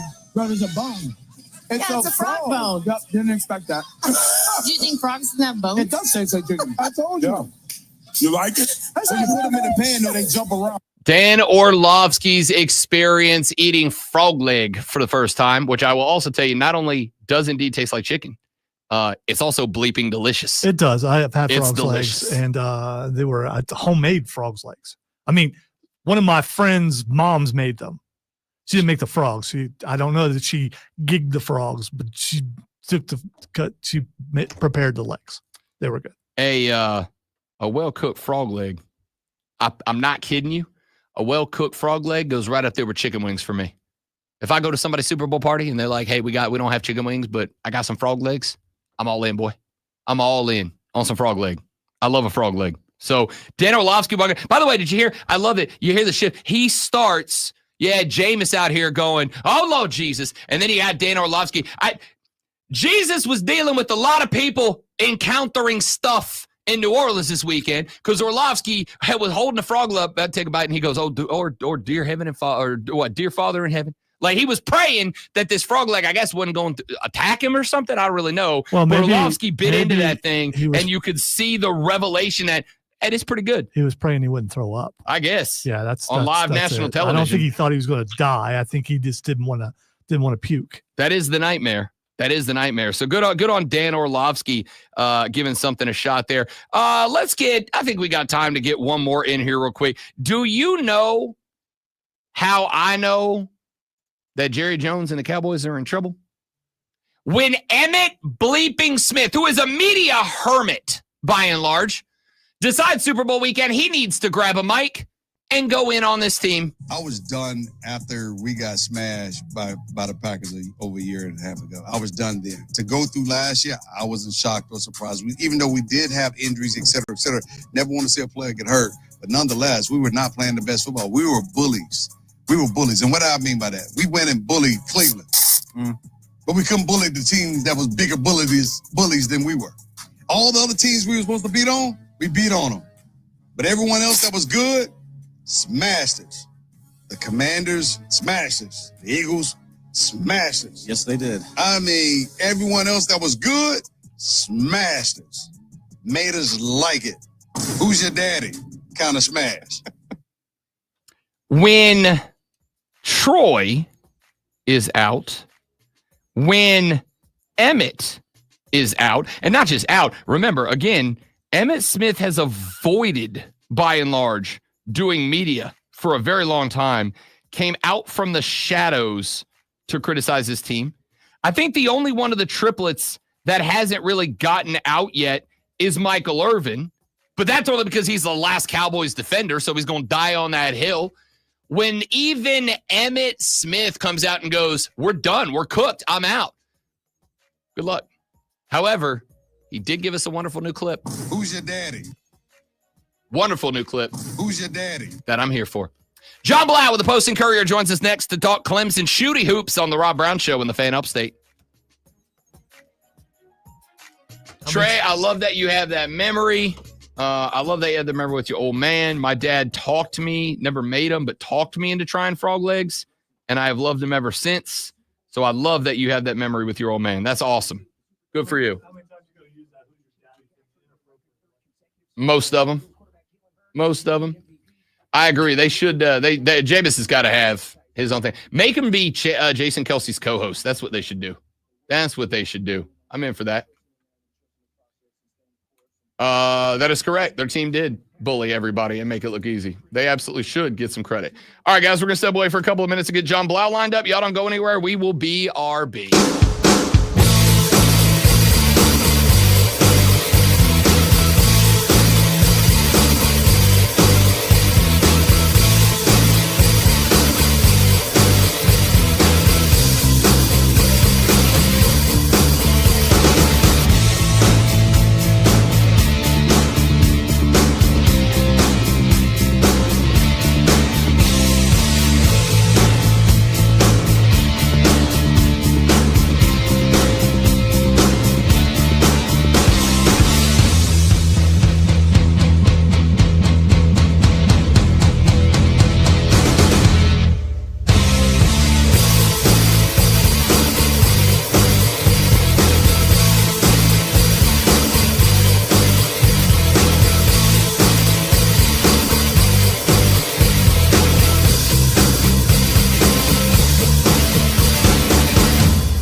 Sorry, people.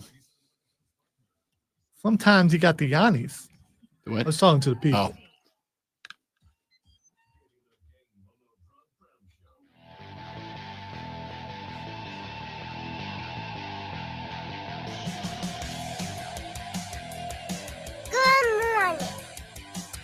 Tis How you doing?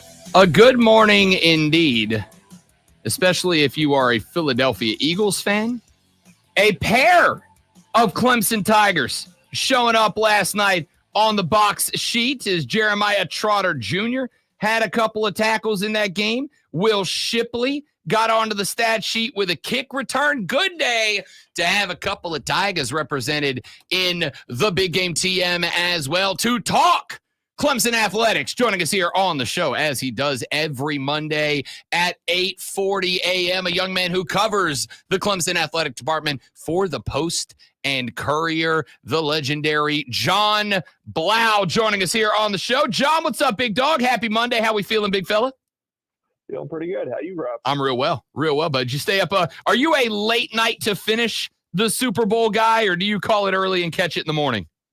Depends who's playing. I mean, I grew up in South Jersey, so I'm actually an Eagles fan. So I was going to stay up and watch the conclusion of that one with some friends. And so, yeah, if it was some other team, maybe I wouldn't even watch at all. But I was definitely watching the entirety of this game. Well, congrats on another Lombardi in the trophy case for Philadelphia. And we are going to talk Clemson basketball with a big win over Duke here in a minute here. But the Jalen Hurts Bleep You America tour made a stop in New Orleans last night. And I don't know why. I love this kid. I am super pumped that Jalen Hurts was able to kind of give the old bird back to the national heads who said he would be the reason Philly could not beat Patrick Mahomes. Yeah, I mean, he's had an interesting career, obviously starting at Alabama, having, Tunga Vailoa taking over for him and going to Oklahoma. And then obviously he was in the Super Bowl a couple of years ago and had a pretty good game, but obviously couldn't pull it out. And for him to play the way he did, I mean, nearly perfect other than that one interception.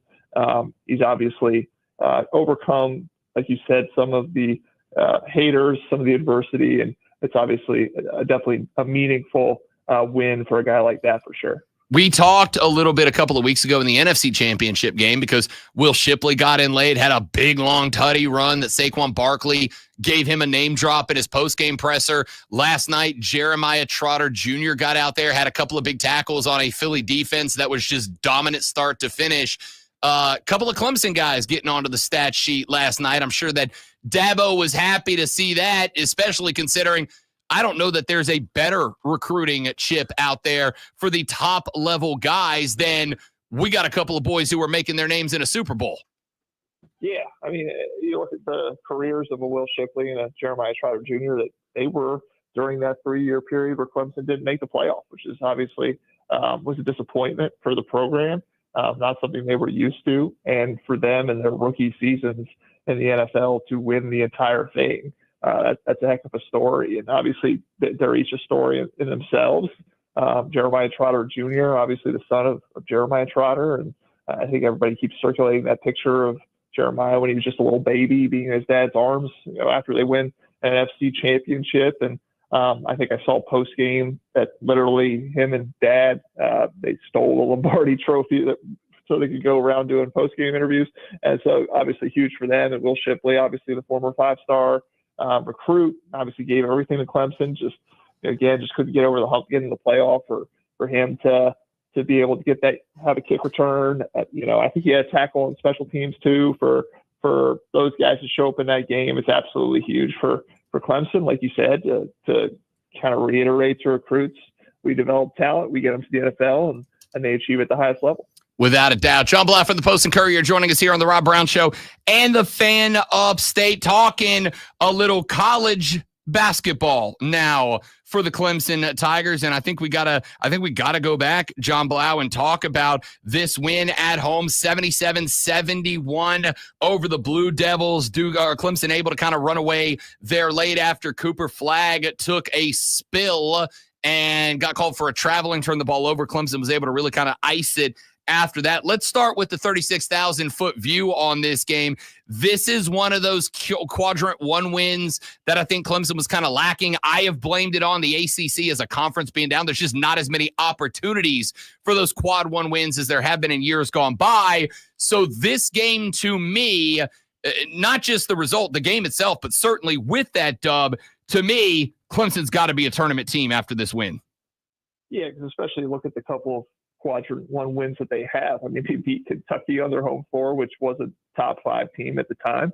And you beat now number 2 Duke on your home floor. To have 2 top 5 wins in a season, you've absolutely proved it's not a fluke. I mean, that when you play up to your best level, you can beat anybody in the country. And they showed that again, this past weekend. And Victor Larkin was absolutely insane. I mean, 9 of 12 from the floor. I mean, just a completely different team when he's on the floor, when he's not on the floor. Obviously, the loss to Georgia Tech, he was in foul trouble. They only had him for about 16 minutes of a 55-minute game, but he has 22 points against Duke. I mean, they're really able to, take advantage of the space that Duke's kind of perimeter-oriented defense gives you. And Chase Hunter has some big buckets at the end of the game. Didn't have his best game, but at the end of the game, driving to the rim, getting a go-ahead bucket, and just overall, just the defense they were able to employ on Cooper Flagg. I mean, he went off late, but I mean, for most of that game, he was pretty just, MIA. They were really able to shut him down, which is quite a statement. So yeah, I mean, I think Clemson again proved they can beat quality elite teams with elite players because they got a pretty well-rounded lineup.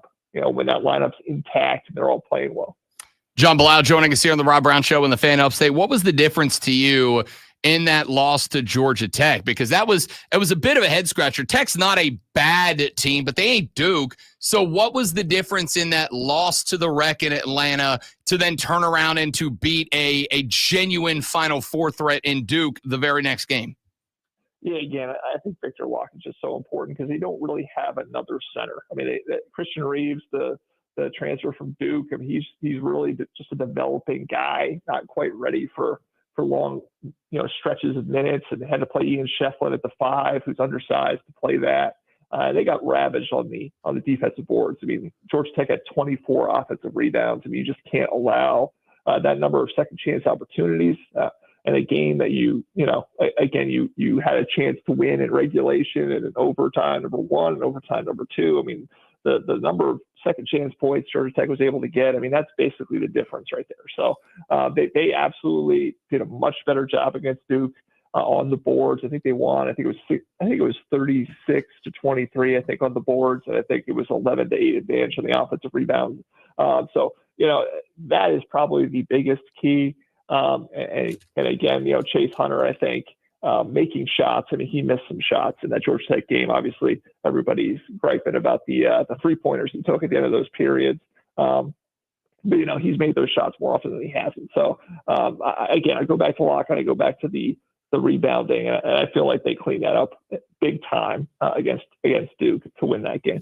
Is that going to be something you expect to see consistently? I mean, obviously, we kind of know Brad Brownell's a dude that is going to come in and work on polishing every single week.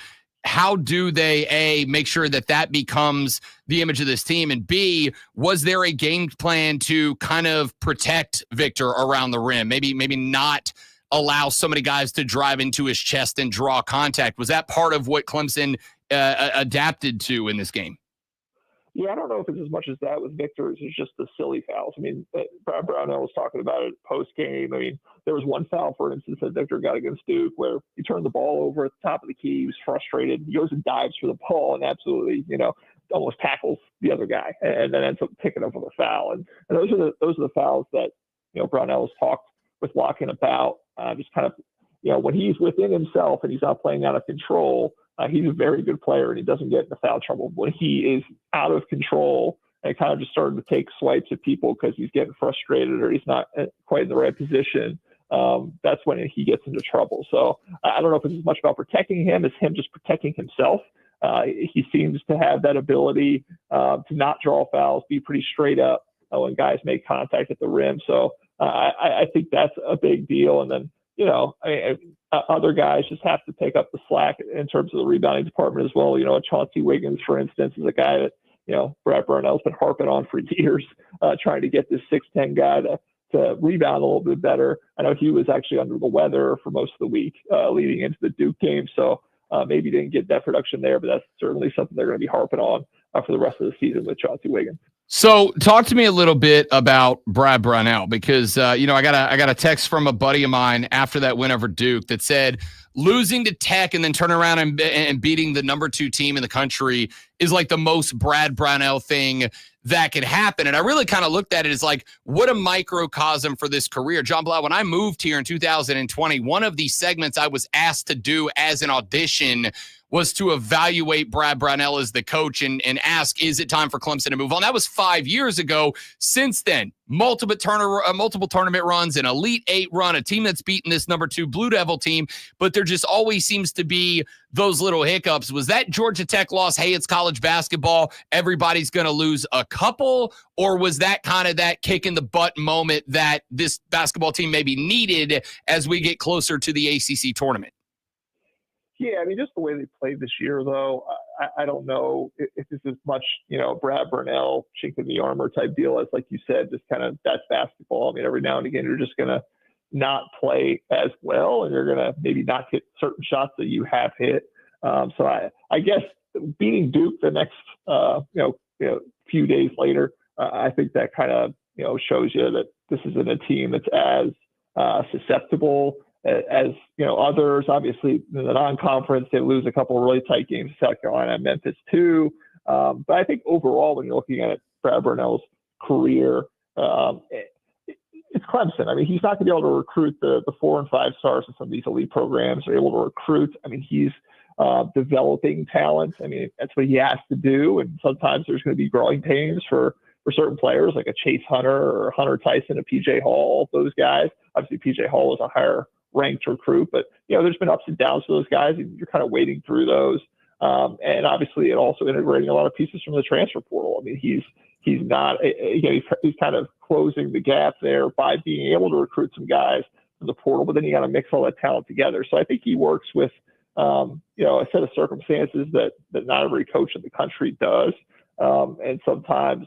I don't know if that's as much about Brad Burnell and him as a coach as it is just about the program and the realities that he's living with. And sometimes it takes a little bit of time, or sometimes there's down moments just because the talent gap between him and other schools isn't that great. So, but I guess that's a long way of saying I think Brownell's pretty good. At getting the level of recruits that he can at Clemson, getting what he can from the transfer portal, melding it all together. I just think sometimes there's going to be hiccups, and there haven't been as many of those, I would say, this season for Clemson. I think that's fair. Last one, then we'll let you go. John Blau, obviously coming up next this evening, a quick turnaround. This team back home to take on North Carolina. It's a short rest game, John Blau, but I would make the argument, even with Carolina being down, even with them not having the season that they were hoping to have, this game tonight feels like it could be the exclamation point game for Clemson. There's really not much left in terms of big name teams. That roadie to SMU could be interesting. Maybe a February 5th matchup on the road in Tallahassee could be interesting. But if the Clemson Tigers want to put an exclamation point on the season, doing so by putting away North Carolina tonight, I think would go a long way in capping that resume. Yeah, Brad Burnell said it after the game. This is validating the win against Duke is to beat North Carolina. It's kind of, you compared it to an NCAA tournament type of setup where you have a big win, now you have to go get another one. And so, obviously, talking about the narratives of Brad Burnell's career, if they were to, have a sandwich of losing to Georgia Tech and UNC between that being the win over Duke, that wouldn't look as good, obviously. And so I think you want to, like you said, validate things. You want to come out and continue to build positive momentum as you go down the stretch of the season. Like you said, not a lot of other quad one opportunities. You got to kind of seize the moment while you can. And so I think this should be a very focused team coming out tonight, knowing kind of the stakes of this game. Obviously, RJ Davis and UNC at any given moment can have a game that gives you trouble, but I think Clemson obviously this is a very big one for them as well. So we'll see if they come out and they can kind of take care of business, so to speak. John Blau covers the Clemson Tigers for the Post and Courier, joins us every single Monday at 8:40 to break down Clemson athletics. My man, appreciate it, buddy. Thanks for doing this the morning after Super Bowl. Congrats on the Lombardi. Go enjoy it, big fella. I appreciate it. Thanks, Rob. You got it. John Blau. You can follow him on X at John Blau, JON_BLAU. Check out his stuff if you're a Clemson fan. Nowhere else to get your info than John Blau. Let's take a break. When we come back, 9 o'clock hour belongs to you, my friends. We will take your phone calls, your texts, your tweets, and more. Before we do any of that, though, Lonzo is about to show you why, if there was a tournament of sports flashers, he's a 1 seed. Yeah, I don't know. Flash him, Lonzo. How many trench coats were being that? The three-peat remains a dream as the Philadelphia Eagles became NFL champions last night with a 40-22 win over the Kansas City Chiefs. The evil reign is over. Rejoice, all you rigged people.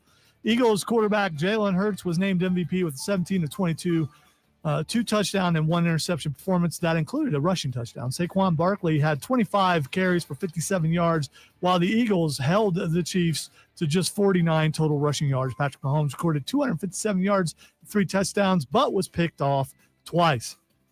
South Carolina women's basketball team saw their 57-game conference win streak come to an end with a 66-62 loss to number 4 Texas in Austin. The Longhorns avenged a loss earlier in the season to create a 3-way tie atop of the SEC standings with South Carolina, Texas, and LSU.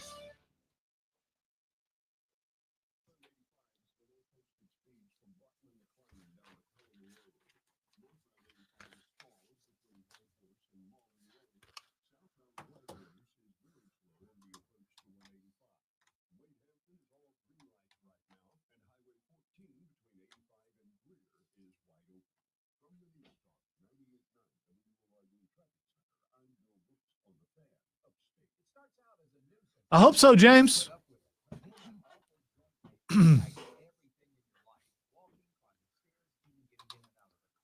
Yeah, they got to do something to get Tooney back to guard, and yeah, it's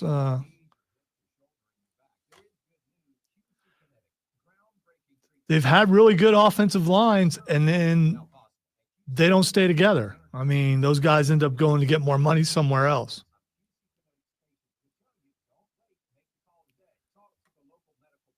An offensive line just isn't plug and play. You got to find a player that's good enough to play your system and mesh with everybody else.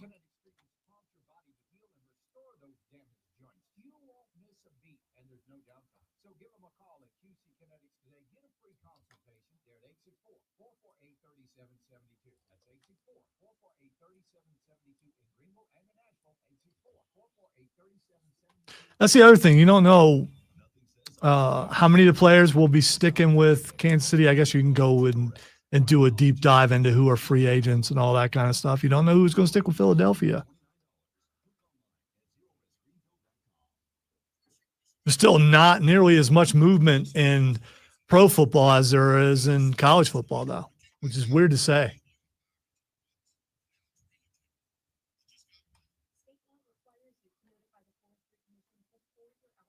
I wonder how many more moves in college football there are than in pro football. How many more? Year to year, as far as free agency goes.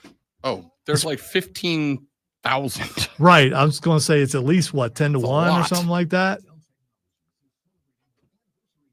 It's a lot.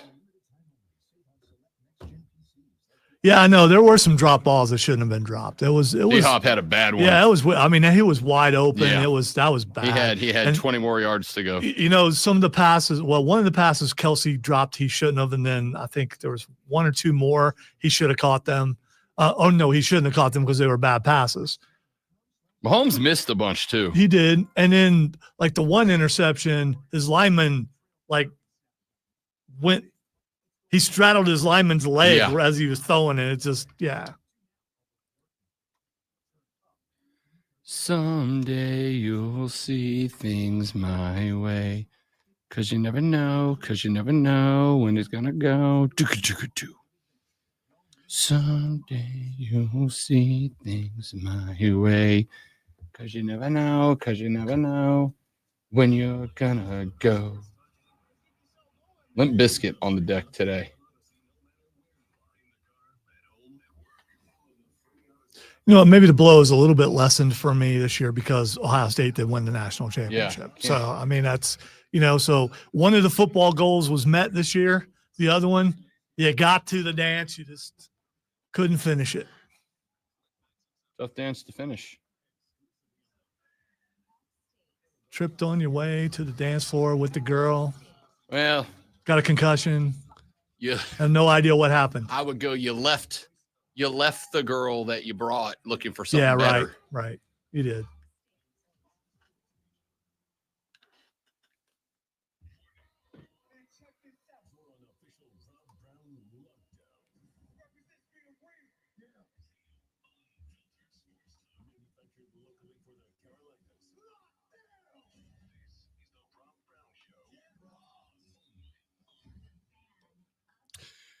I got a feeling, woo, that this morning's going to be a good morning. I got a feeling. You mean it hasn't been so far? No, it's been a real good day. Okay, all right. There's some people just starting their day, and good for them. But we've been doing this for a while this morning. 3 hours in the books, 1 to go. 60 minutes separate us from the end of a Monday show.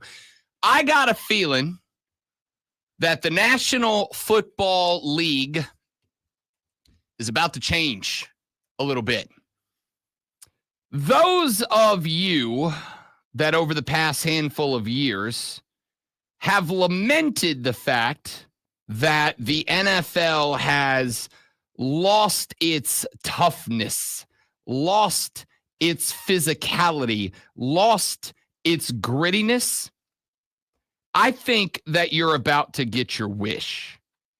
I think, courtesy of the Philadelphia Eagles, I think you're about to see a shift in the philosophy that National Football League teams undertake to build their rosters. I think the last couple of years, you have seen a shift in philosophy to teams going out there and trying to stack the deck with skill position talent. I think the last couple of years, you saw teams go out and make the plays for the great quarterbacks. I think you've seen the teams go out and make the plays for all of the big names at wide receiver and at running back and defensive back and all of that. And I think the last couple of years, you have seen a shift away from teams trying to be dominant at the line of scrimmage. And I got a feeling that Philadelphia may have changed that philosophy last night. If Philly walked out of there with a 24-23, 1 point late victory, maybe walk it off on a tush push or something like that, then we may not be having this conversation. But it was the fact that Philadelphia dominated that game last night. And they dominated that game, as we have pointed out a couple of times this morning, as will every other goober with a microphone today. They dominated this game at the point of attack. They dominated this game by having to blitz 0 times. They got 9 quarterback hurries in this game. Patrick Mahomes was 3-6 against a hurry up, and 2 of those were picks.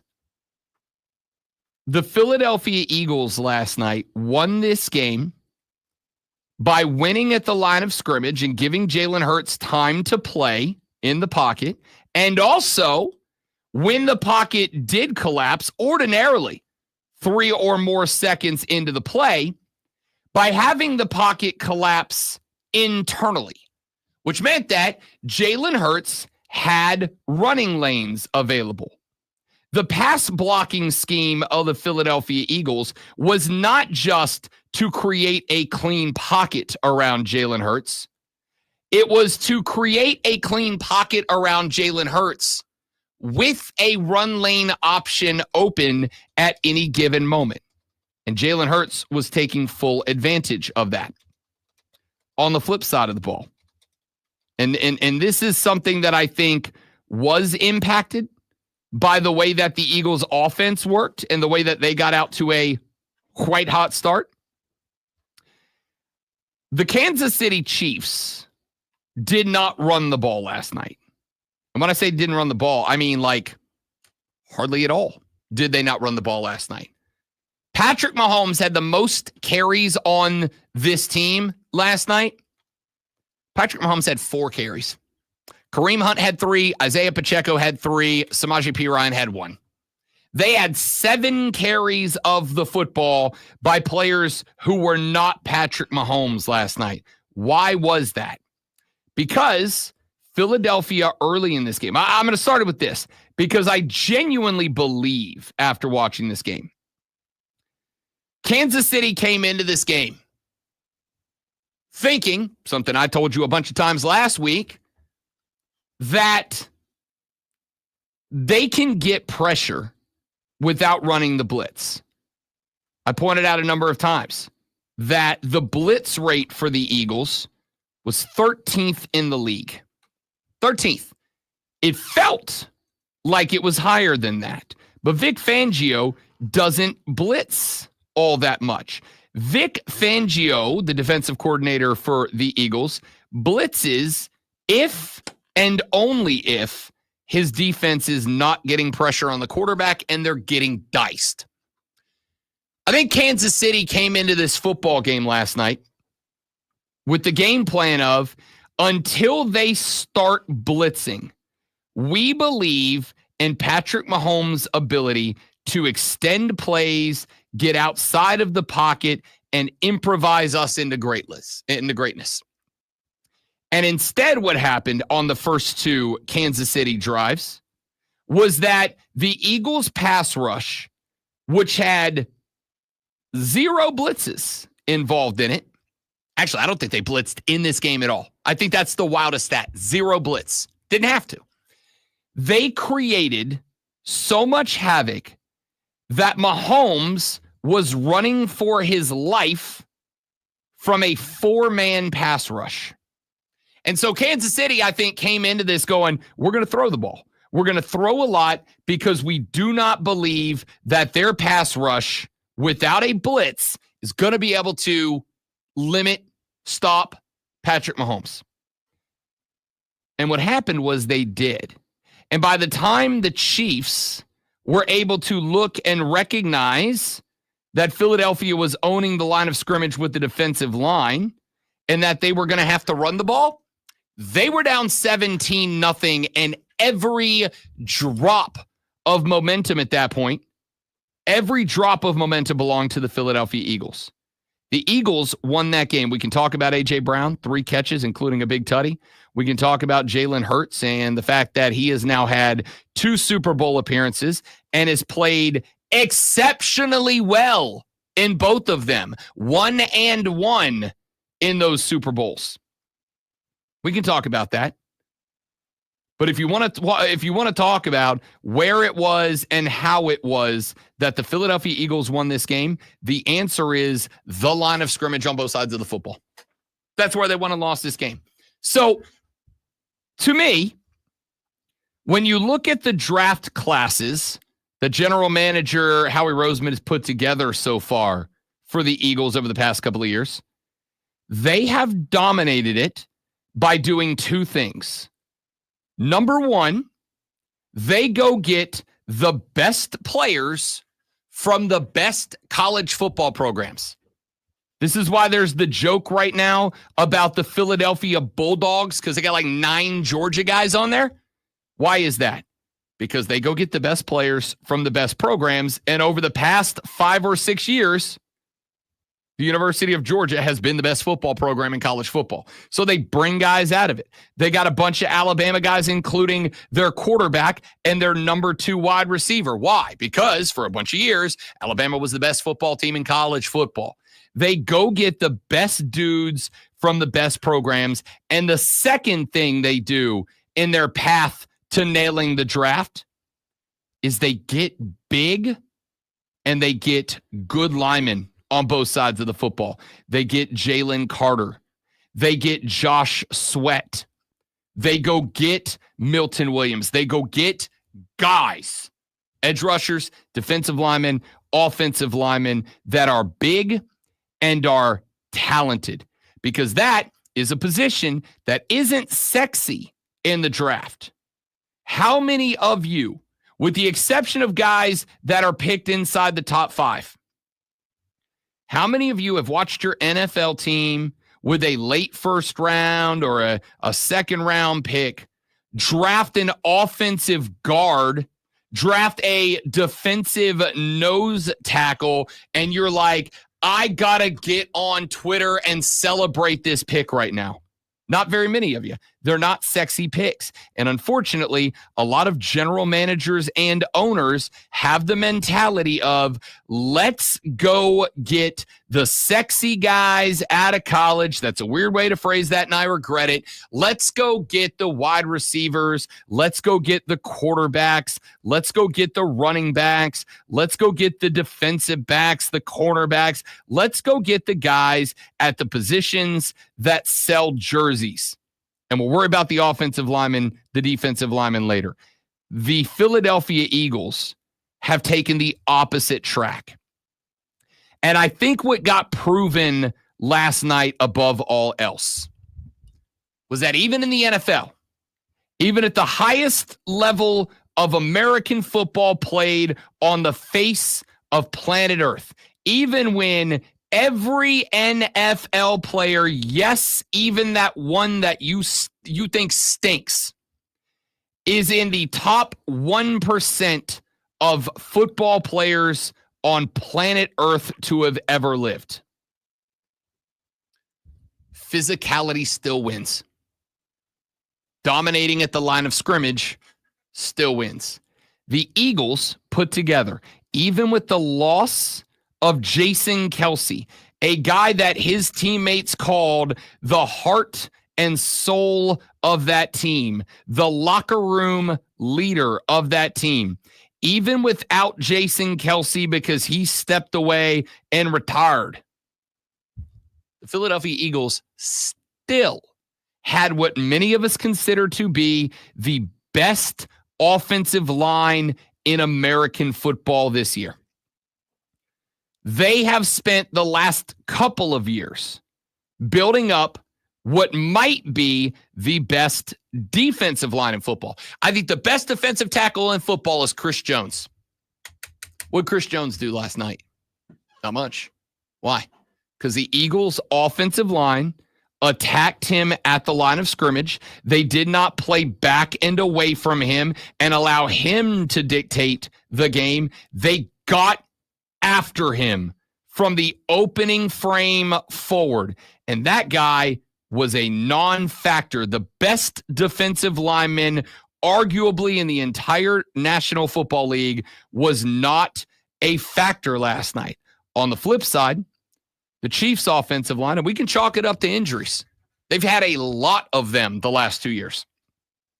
We can chalk it up to the injury bug. The reality is the Chiefs' offensive line got manhandled last night. The Eagles' defensive front seven was in charge of that game from snap one to final whistle. That's why the Chiefs lost. So, when I look at Philly, there have been some Super Bowl champions that you go, that's a pretty good team. I don't necessarily know we need to emulate them. I don't necessarily think we need to try to carbon copy them. I don't necessarily think we need to try to imitate them. I think we can all acknowledge that's a good football team, and we're just going to go do our thing and try to compete with them. Every now and then, there is a football team that you look and you go, that's the philosophy we have to adapt. And I think Philly is the most recent case of that. See, you talk about Patrick Mahomes and the Chiefs the last 2 years. Do you know why nobody could say we got to have that philosophy and we got to emulate them? Because you can't. You can't emulate Kansas City unless you got Patrick Mahomes. You ain't got Patrick Mahomes. Nobody does. You know why the New England Patriots were so good for so long and nobody said, let's try to emulate them? Because they had Tom Brady and nobody else has Tom Brady. If you had Tom Brady, you just do that. I will say this about the New England Patriots over the last couple of years. I think I got to give credit to the Chiefs for this to some degree as well. You know what the Patriots did? Aside from getting Tom Brady to take like a $75 million pay cut down the stretch to give more guys more money, the Patriots did something that we used to point out then, and I'll continue to point it out now. The Patriots did not invest in top-notch skill position talent. This is why I've said a gazillion times in my radio career. When you look at the wide receivers that Tom Brady played with, you got a season with Randy Moss. That went real well. Not sarcastic. It went really well. But you look at the wide receivers that he played with, and by and large, you got what? You got Deion Branch thrown in there, Wes Welker, Julian Edelman. I mean, good players. Good players. None of them necessarily feel like all-timers. Why not? Because the Patriots knew where the moneymaker was. It was the guy wearing number 12. And so where did the Patriots put all their money in their salary cap rotation? On his offensive line. On his offensive line. They said, if Tom Brady is going to continue to be Tom Brady, we have to provide the environment for him to be Tom Brady. How is Tom Brady Tom Brady? When he's got the opportunity to walk up to the line of scrimmage, look at, diagnose the defense, get a read on who's going where, and then when the ball is snapped, stand in the pocket, look down the field, watch DBs rotate and cover and jump man-to-man routes and bump and run on the outside and blah, blah, blah, blah, blah, and go, ooh, I was right about that, and fire that football down there. Brady had time because the Patriots put their money into the offensive line. I think Jalen Hurts is a good passing quarterback. And I'm going to say this. He dropped a couple of absolute dimes last night.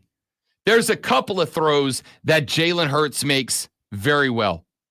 Jalen Hurts might be, I'm not going to say is, might be the best sideline out route thrower in the National Football League. For whatever reason, this dude is just exceptional at finding an out-cutting wide receiver and putting the ball on the dot. He is also very good at throwing the long ball in stride. You had the fourth down conversion to A.J. Brown that came off the board because of the offensive pass interference, which, by the way, good call, okay? I made a couple of jokes on Twitter early about how, we're just going to go ahead and get the controversy started on the opening drive. Why not? Let's have some fun. But when they came back and they showed the second angle from the end zone they were running to, very clearly punch hands in the face. They're going to call that 100% of the time. No problem. That ball was a dime. He had another over-the-corner drop to A.J. Brown later in the game. That was a dime as well. You know why he this year has been so good at dropping those long-distance bombs into the breadbasket? Because he's not under pressure.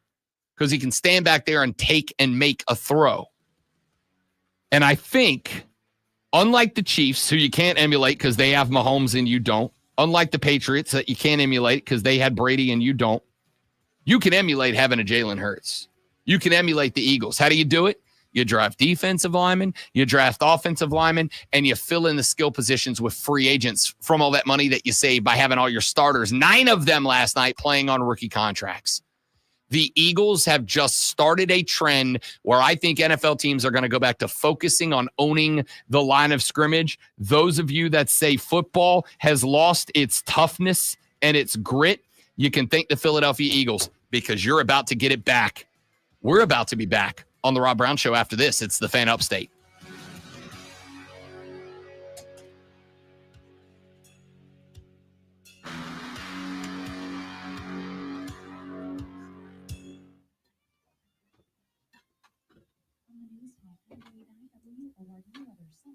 Here's the Carolinas' most trusted forecast on the Fan Upstate.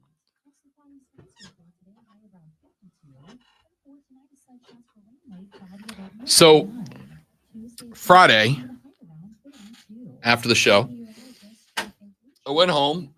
I did some work. I got done about 1. And I was not in a siesta mood. So I was like, you know what? I'm going to finally fix the Bro Cave to make it more studio-ish because I wanted to hang monitors on that wall. I'm telling you about that. So I decided after I went shopping for what monitors I wanted to get, that instead what I was going to do was buy a 40-inch flat screen HD 1044 resolution TV. And I was going to mount that and use it as a dual TV/computer monitor. So I bought it and I hooked it up and I went to get the docking mount that Chris gave me 8 months ago that I was really building this whole build for, was to be able to have a docking mount that ran one computer into multiple monitors. I set up this whole damn studio around this TV and I was going to have an HDMI go into that to use as a monitor, and I was going to have another HD TV to the 75-inch so I could use that when I wanted to, blah, blah, blah, blah, blah. I pulled the docking station I've been carrying around for 8 months out of the bag to set it up. Turns out it's just a laptop charger. I've just been carrying around a laptop charger for 8 months now. Set up a whole studio around it, just a charger. So he didn't give you a docking station. Yeah, he thought it was, but it's the biggest computer charger I've ever seen in my life. Like it's like I should have seen it because these docking stations that we use are not that big.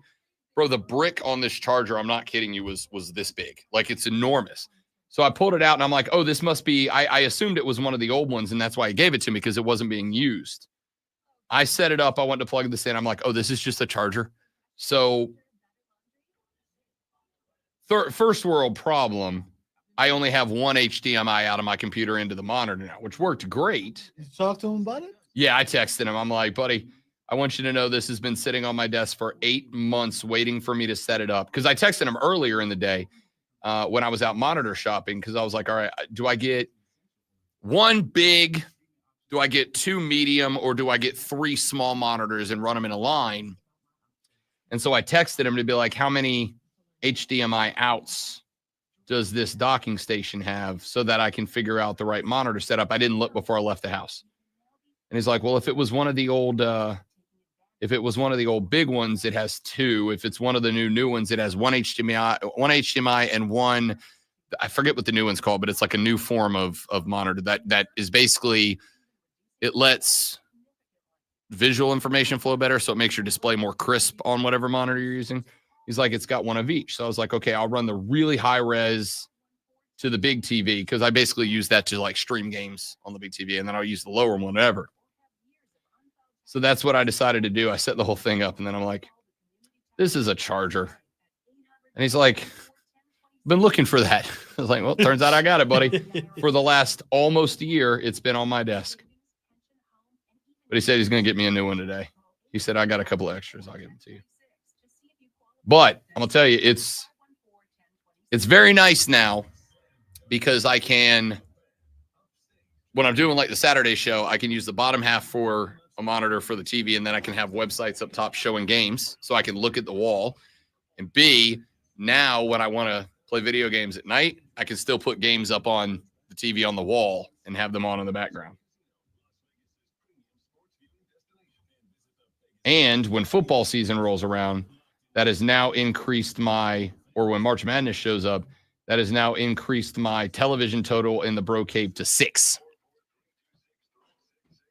Well, since I have to redo floors, I'm probably going to redo a lot of my stuff in there. But I'm going to tell you, you buy a 31-inch TV for Costco for $100. I'm about to stack my walls with like 6 31-inch TVs all the way around. Can you do that thing where like one thing's in it? There's a way to set it up. Yeah, that's I really want to. I want to build a wall. I was telling Alonzo during the break, that last Friday I got inspired. Like once a month, I'm like, you know what? I'm actually going to be a hard worker today. Got inspired. Went home after the show on Friday. Did my post show work. The lady friend and I have had some family stuff we've been having to take care of over the last couple of weeks. So Friday, after I did the work stuff, and we've kind of gotten to the point where that situation had come to a head. I didn't really have a lot to do. I decided I was going to finally hang I wanted to get a 2-monitor setup. For those of you that don't know, on my Saturday show, Bet for the Cycle, which airs from noon to 4 on the Bet MGM network with myself and former Major League Baseball player Cody Decker. You're welcome for your Saturday plans from now on. I had been using my 2 laptops, my personal laptop, and then I ran the show off of my work laptop. The problem with that was, in just having those 2 laptops, I had to put whatever games were going on Saturday over on the big TV, and if I wanted to watch them, I had to turn, and so the viewing audience on Bet for the Cycle was looking at the side of my head. So I said, I want to hang multiple monitors on the wall. Long roundabout story was, after doing the research, I decided instead of hanging a dedicated computer monitor on the wall, or monitors on the wall, I was just going to get myself another flat screen. So I went and got myself a 35-inch flat screen, get it for like $100 at Costco. Good ones too. It's the same brand as my 75-inch, which I love. So I got myself a new TV monitor, and I hung it on a new TV, and I hung it on the wall, HDMI'd in, so I can use it as a computer to monitor when I'm doing shows, or at night, I can have it as another TV. So I set the whole thing up, and I did that on Friday. Saturday rolled around. I did the show until 4, got off the air. The lady friend comes into the bro cave, and she's like, I thought you were getting a computer monitor. I was like, well, if I plug this cord into it, it becomes a computer monitor. And she says, it looks to me like you just felt the need to have 6 televisions in this room. And I went, that's also correct. That is also exactly what happened. I now have 6 TVs in the bro cave. And I thought I was at a stopping spot. I was like, all right, that's enough. I got the 75-inch. Then on big game days, like as we get towards basketball conference tournament and into March Madness, especially first round of March Madness, where there's like 3 blocks of 12 games at a time going on, I will move the bedroom TV in, the guest room TV in. So I'll have the 75-inch.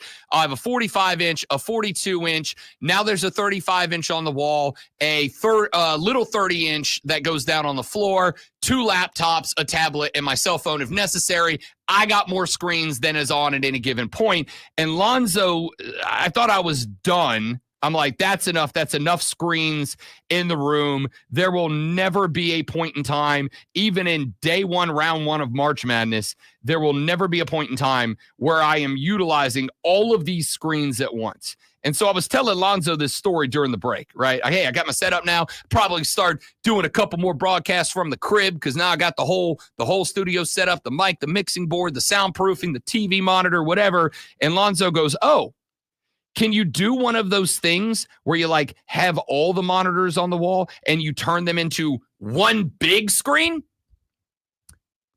And now I want to go back to Costco, buy 4 more 35 inches, build a 6-screen square on the wall, and figure out what software do I need to download. I will take everything else off that wall to build myself a like 200-inch massive 1 screen made of 7 screen. Yeah, I don't see anything wrong with that. If you have the wherewithal to do such a thing, I think you are obligated to try.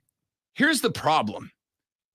Zoe, as I was shopping, the one thing that for a long while has stopped me from making the shift and hanging another big screen on the wall was the mounting process. Because on the wall behind where my studio setup is, I have like floating shelves all over the place. One has all the South Carolina Broadcasters Association trophies on it.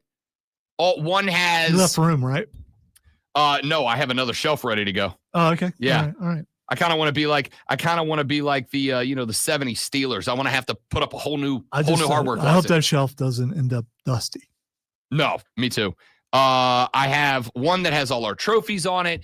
I have one that has like my favorite collector's toys that I've carried around, right? I got like some original Teenage Mutant Ninja Turtle action figures still in the box, mint, like some of that. One has office stuff. It's got like a cup with all my pens in it, and then my stapler, like my for when I have to actually work shelf. I took all of them down and moved them to hang a new TV monitor. Turns out, and this is my favorite part, now Great One, they make TV wall mounts that you don't have to find a stud in the wall for anymore. I know, that was my reaction. What kind of magic is this? It's, I assume, black magic.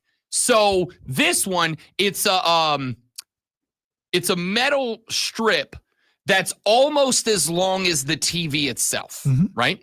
You put it against the wall, and across the whole bar, it has tiny little holes for little tiny nails. And so you put like 15 nails, like little bitty nails, but 15 plus across this metal bar. And then the bracket that hangs on the TV just kind of slides down in. And basically, because nerds, they figured out how to distribute the weight of the TV across a way wider section of the wall. So this thing basically, without having to screw into the mount, leans and puts all the weight onto where the mounts are and supports your TV. And it can do up to like a 55-inch TV. So I own a 35.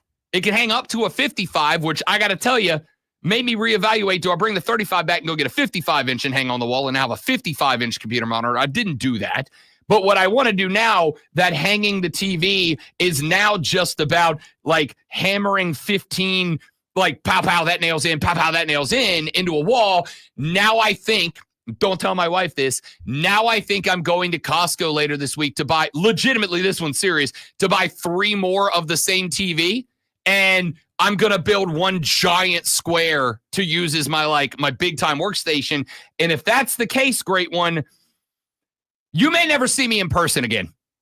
I mean, I just may live in that room. I may do this show from that room, Saturday show from the room. I may do them all from the room. There's some advantages to that. I think that counts. You cut yourself off. No, I wasn't saying anything. Yeah, but I cut myself off because I was about to hack a lung up into our audience's ear. Okay, all right. So it's tactical. It would be quieter in here. That's all I can say. It would be quieter. So you should have pointed out to her the YouTube TV commercial. Did you see that one? Which one?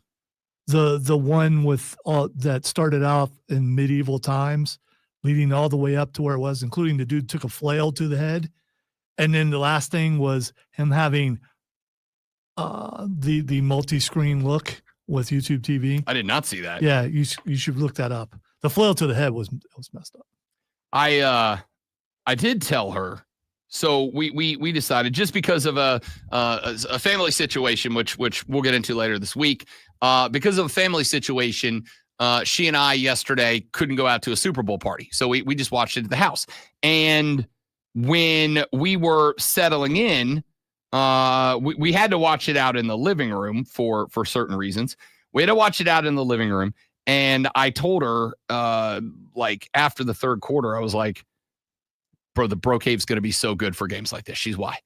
I was like, because I think I'm going to go get 3 more of those TVs, and I'm going to link them up in a big square on the wall. And she said, that seems unnecessary. And I said, totally is, but I think I'm going to do it anyway.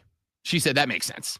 I mean, when you're a kid and you see those sort of things on movies, you're always like, man, that would be so cool if I could do that. And if you have, again, definitely when you see those as a kid and not as a 40-year-old. Well, what I'm saying is, then you can point out this is a lifelong dream. You know, when I was a kid, I always dreamed of having this. Now I have the ability to do this.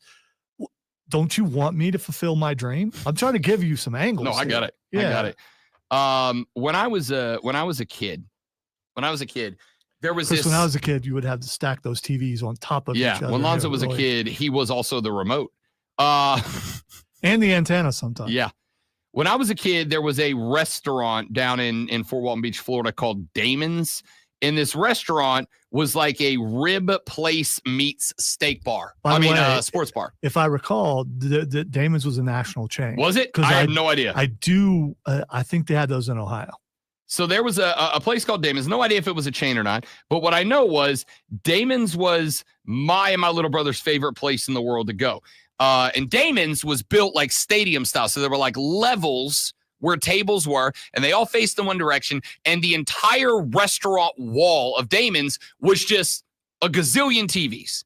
But for games like the Super Bowl or whatever, and this was way ahead of a time. This had to be in like the mid to late 90s. For games like the Super Bowl, they would turn all of those screens into one giant monitor, right? Like into one giant TV. And so if you went in there for a national championship game, or you went in there for a Super Bowl, or you went in there for whatever, instead of having a bunch of stuff on, as they usually did, like you could go in there. My dad used to take me in there for baseball games. And like every baseball game in Major League Baseball would be on a screen somewhere. And they had first place. I don't know where I have this core memory. First place, they ever had a sound box at the table, right? It like attached to the table, and they had numbers like 1 through 12, and you could click that thing to which screen you wanted the sound. Speaker was at the table. So it is not even that much of a joke to say that ever since childhood, I have always wanted a wall to watch sport. Like I want to watch sports on the whole wall. My brother-in-law got me because I told him this not terribly long ago. He got me a projector that you can hook your laptop into that you can make a whole wall. And I'm like, this is awesome. I've used it a couple of times. It looks great, but it's not having a wall that's one big TV screen. And now I think, unfortunately, after setting up one on the wall and Lonzo putting this idea in my head, I think my next project is going to be at the start, hang 3 more and just have 100-inch TV hanging up there. Or do I just suck it up and buy a 100-inch TV? Because that's at Costco now, too. And it's dope. I don't know. We'll figure it out. Back after this on the Rob Brown Show with the Fan Upstate. Buckeye Mike said, I watched the Buckeyes beat Miami at a Damon's in Kingsport, Tennessee. Yeah, I was just looking So it this must up, have been a chain. it's been so long since I thought about Damon's, but it started in Columbus, Ohio. Okay. So I knew there's one, and according to, as of 2020, I guess there are still 3 left. Really? Yes. Where? One, it says Myrtle Beach, and I'm trying to look to see if that one's still open in Myrtle Beach. I got to tell you, if it looks like the old Damon's, I would go there just for that. But I don't know if it looks like it is. Yeah. Looks like it is. All right. If it looks like the Damon's I grew up in, I'm going. Looks like the same logo. It is exactly the same logo. Yeah.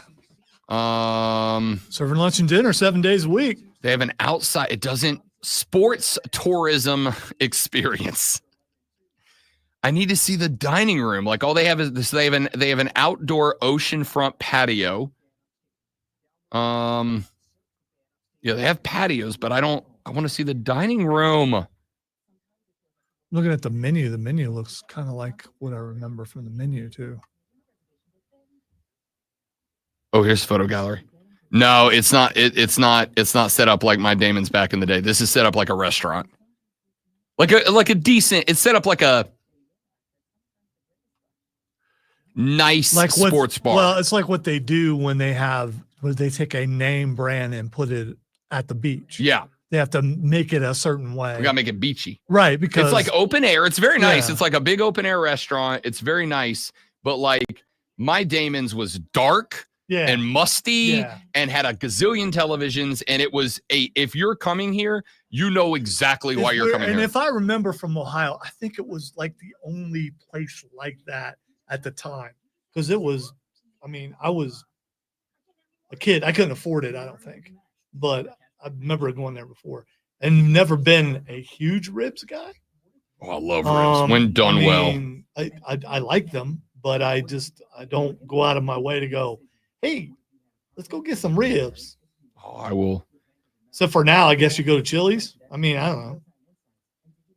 I'm going to say as far as chains go, Chili's has the best ribs as far as chains go. But much like Italian food, you should never go to a chain when there's local barbecue joints around you.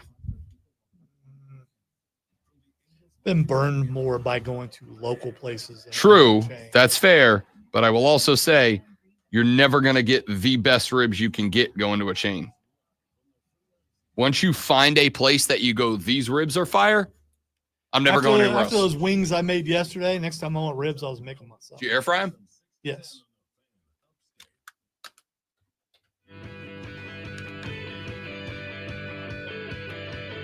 All right, we have talked quite a bit about Super Bowl licks. We will continue that conversation on tomorrow's show as well. Doubtless, we will talk about Super Bowl licks throughout the week. Once licks happen, you never forget about it. You're going to talk about that for the rest of your life. So we will talk about Super Bowl licks a little bit more in detail as the show goes on. There are some more things that I wanted to get here. You said that for like 2 weeks, and I never saw the logo till yesterday. That it literally says Super Bowl Yeah, licks? I never saw the logo because I just wasn't Where do you looking think at I it. got that from? No, you explained what it was, but I just had never seen the logo. I really like the logo, by the way. This is a good logo this year. Good logo. People making fun of Fox's.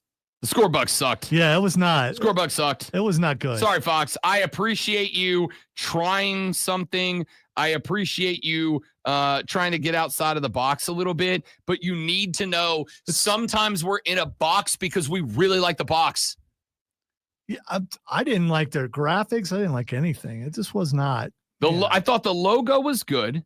I thought the presentation of the game was good. I had 2 complaints about it. Complaint number 1 was the Scorebug was just, okay. James just popped in and said the minimalism was appreciated, but I will say this.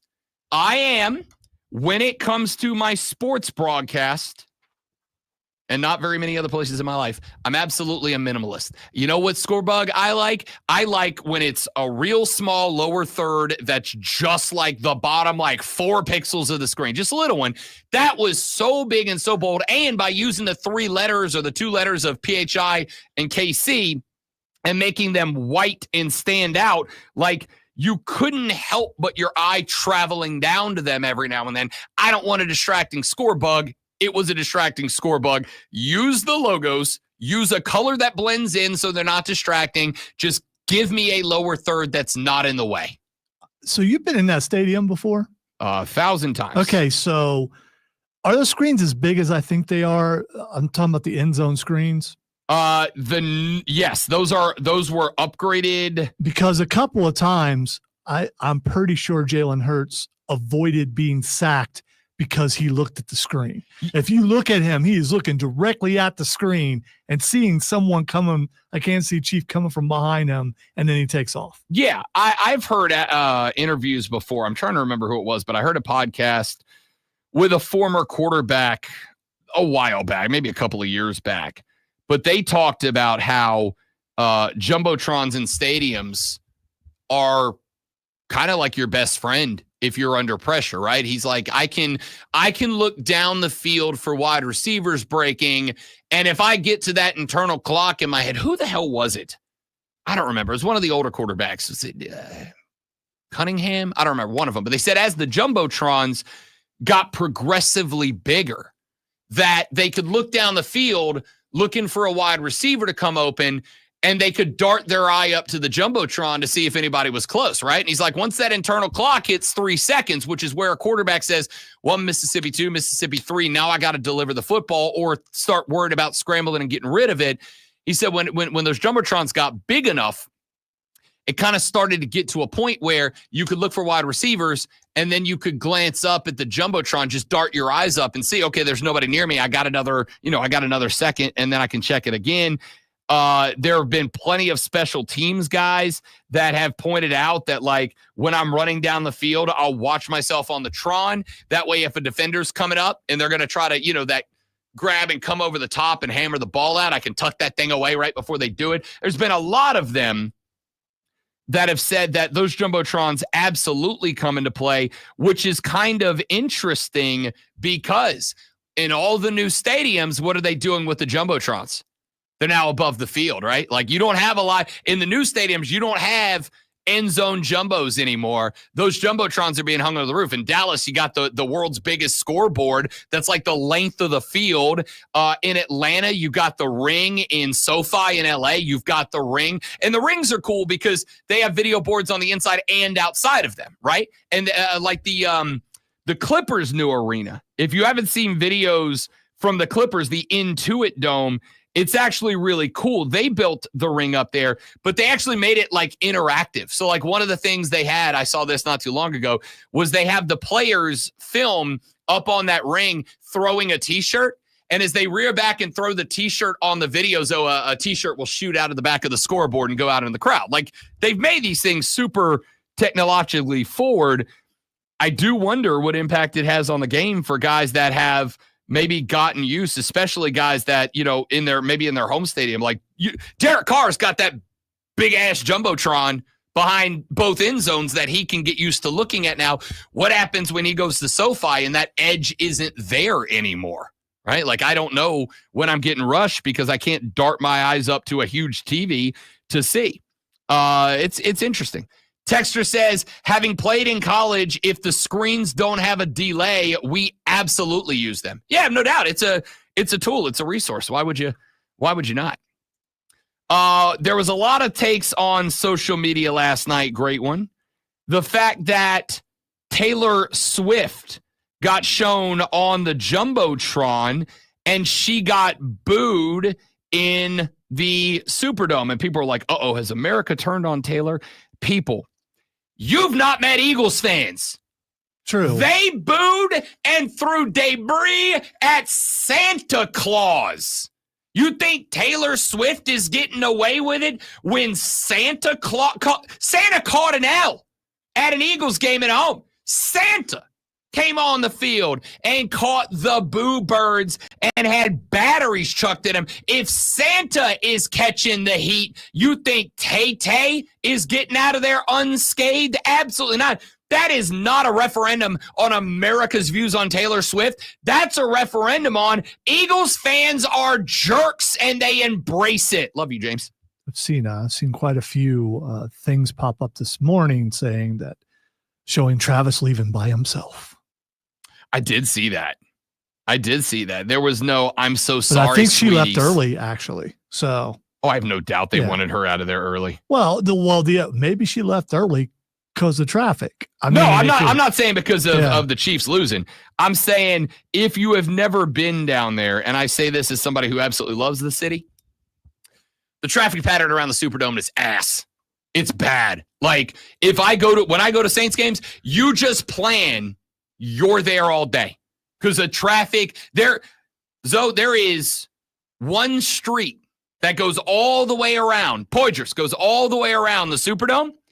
And like at every corner, there's one road out. And the parking lot for the Dome is right there. It is atrocious to get in and out of there. So my suspicion is, especially when it became obvious in the mid-third quarter that the Chiefs are not coming back, the Chiefs are losing this game. When it became obvious that the Birds fans were going to be drunk Birds fans in New Orleans, getting her and everybody else the hell out of there was the right decision. So I made the mistake while we were discussing this of leaving my ex. A Dua Lipa video showed up, and now there's like 25 in a row. I hate how these algorithms work. So I just found the construction one. I'm leaving it on the construction one so I can see a bunch of construction. Yeah, just to do that. I saw him look up at the screen at least twice, and both times he avoided being sacked, and it was that close. And I think those screens really helped him. And shout out to him for being smart enough to look up there and go, hey, that guy's getting ready to hit me. Let me move out of the way. If you are presented with an opportunity to create an advantage for yourself and you don't take it, you're a fool.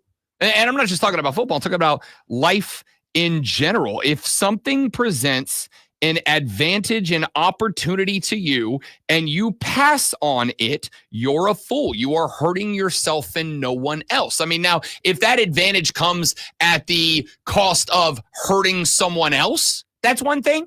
But if it doesn't hurt anybody else for Jalen Hurts to look up the board and go, oh, here comes Chris Jones. I better get up out of here. So is the Chiefs narrative dead about the refs, or will it still be there come September when the first game rolls around? It's still going to be there. And the reason it's still going to be there, and I can go ahead and get this one set up for you for next year so you can be mentally prepared for it. It's still going to be there. What they're going to say is the Eagles whipped the Chiefs so early that the refs went, whoa, we can't help here, so we're just going to get out of the way. That's going to be They made a controversial call both ways, and then, or what was considered controversial by the announcers, and then they kind of disappeared. I mean, there was some other calls for false starts and things like that, but they just kind of disappeared and let Patrick Mahomes get the mess beat out of him. You brought up the score bug, and I said I had 2 problems with the presentation last night, and only 2 problems. The score bug was one. You know what the other one was? Tom Brady's not good. He's not. He's not good, guys. I love Tom Brady. He's the GOAT, and I think that was solidified to some degree last night. He's the GOAT. He's not good on color. He's just he just says what's happening. Or, Mahomes rolls out and he's looking for somebody, nobody opens, so he kind of throws it to the sideline. And I think Tony Romo does the same thing, but just with a different level of excitement. So, I don't even think enthusiasm makes it more acceptable. It does. Reason. Well, it's not even that excitement. It's that Brady's monotone when he's excited. And he rolls out to the right and he's just looking for somebody, but there's nobody out there, Jim. So he just kind of throws the ball off into the crowd, and he's going to want that way. Like, it's just monotone through. Romo used to be better, but they reined my guy back in, and I won't stand for it. # free Romo. And now, the Rob Brown Show presents Twitter. Hilarious that I hated Romo, the player, love him as a broadcaster, love Brady, the player, hate him as a broadcaster. By the way, the chasing of Tom Brady, that's still happening because Tom Brady lost 3 Super Bowls. Now, Mahomes ain't done. Yeah, I mean, Mahomes has been to more Super Bowls at his age than Brady had been to at the same age. He's not done. The only question mark is, can the Chiefs keep it together the way the Patriots did, which is not a guarantee. We'll see. They lose players all the time, and I mean, it's the business. All right, you guys drafted 9 offensive linemen this year. I hope so. You better. Yeah. All right. The first thing Xing, these are all Super Bowl related, by the way. First thing Xing is Vince McMahon. Vince McMahon was at the Super Bowl along with, I don't know if he was with Shano or if Shano just happened to be there as well. I only had one takeaway from that. First off, Vince McMahon's a gross person and he should go away and shouldn't be welcome. I didn't think it was him, though. Did you see how skinny? Yeah, he looks awful. Yeah, he looks awful. Yeah. Vince is a bad person, and every time that anybody walks past him for the rest of his life, you should boo him. Number 2, forget all of the away from the ring thing. Did you see The Undertaker last night? Mm-hmm. It just looks like generic dude. And I don't know what I expected. I think it was like the 8-year-old in me came to the surface, but I'm like, where's your big back trench coat, man? Yeah, he has said he's Mark Calloway now, and I just have to accept that. He has said the Undertaker is dead and buried. Yeah, I know. And to do the character justice, he cannot bring it back. That's fair. I am looking forward to the new show with it's basically the Tough Enough. Yeah. You haven't seen the previews for that? I have not. You need to look that up. It's him and Booker T, Bubba Ray, and Mickey James, I think. Word. All right. The next thing that's Xing is Anne Hathaway.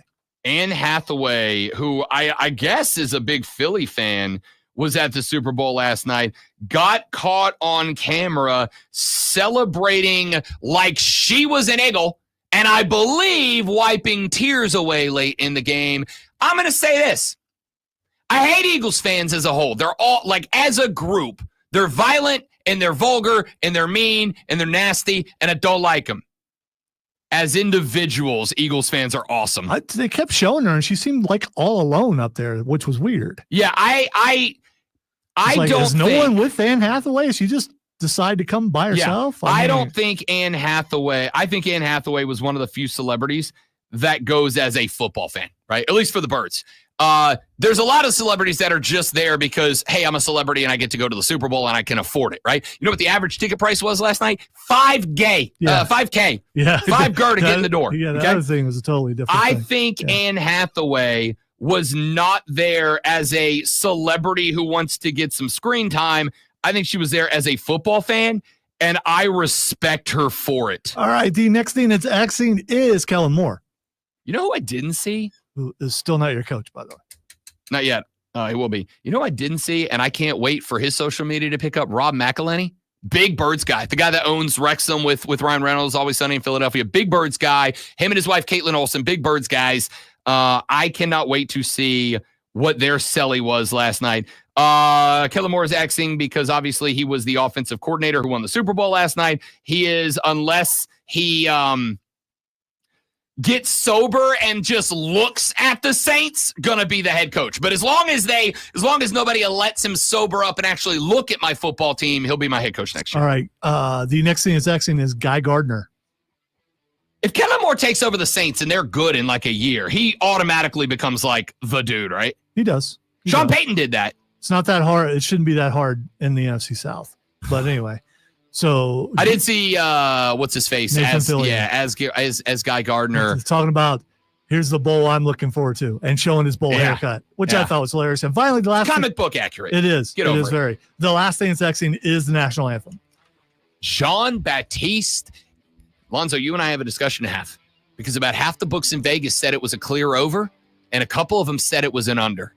He hit 3 home of the Braves on the end there. 3 of them to get me to the over. I timed it. It was over. We said it was over. I told you it was over. Lonzo told you it was over. It was definitely over. And like half the books in Vegas counted as an under, and I won't stand for it. You guys have a great rest of your day. Thanks for being here. We'll come back tomorrow to do it all over again, but better on the Rob Brown Show and the Fan Upstate. Later. Who's your daddy? Who's your daddy?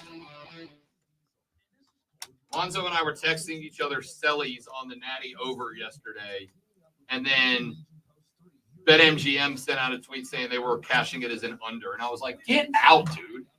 It sure did seem. Here's where the debate's going to be today. Because I was like, "Oh, that's 2, that's 3. Is he doing this on purpose?" When he got to that last couple of bars, he was only at like a minute and a half, and I was like, "Oh, dude, we are way under." And then it was home of the free, or which one of the 2 lines did he? I think it was home of the Brave. I think it was home of the Brave. Yeah. That he rolled on home of the Brave 3 times, and when he got to the last, No, it was Land of the 3. I Was it Land landed the 3. I had to look to see what I you're right, 'cause texted. it was the second to last line. When he hit the 3rd Land of the Free, I looked at the clock because 100% I was timing it on the stopwatch. He got to the 3rd Land of the Free, and it was like $1.47. And I was like, this is going to hinge on the last note. This is going to hinge on if he holds the note or if it's just a quick out. And when he got to that last note, it was like 1:57 on the clock. I was watching it like this. See, I can't remember. Did he play the piano a little bit more after he sang? Because that's still part of the song. It ended on the Ian Brave. Home of the Brave. And that was how. But he held out that Brave. And it ended on that. I had it at like 201.2, right? What I think the debate is going to be is because he punched a key and then started singing. So I think it's going to be if you start the anthem when he hit that key, it's an over. But if you start it when the first word came out of his mouth, it's an under. And I think that's what MGM is going to say is we start it when the song, when he starts singing the song. Well, he had a sampler. I think it was a sampler up on top, and he hit that, and it started like a track. Yeah, that went behind what he was playing. Yeah, but that started playing before he started playing, and that to me was the beginning of the song. See, I would say that too. What I really want to see, and I know there's a way I can pull these reports, and I'm going to go see if I can find it or if they've knocked it down. But I want to see for the books that cashed it as an under, I want to see if the majority of the bets were on the over, and that has something to do with it because I bet it does.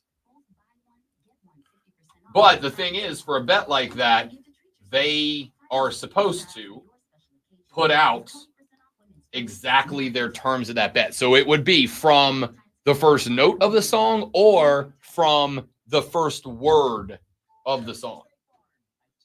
But I got to tell you, I was hitting the celly in the living room on the over. I don't remember what the over-under was for the Taylor Swift sightings. I wonder how It that was went. like 7.5.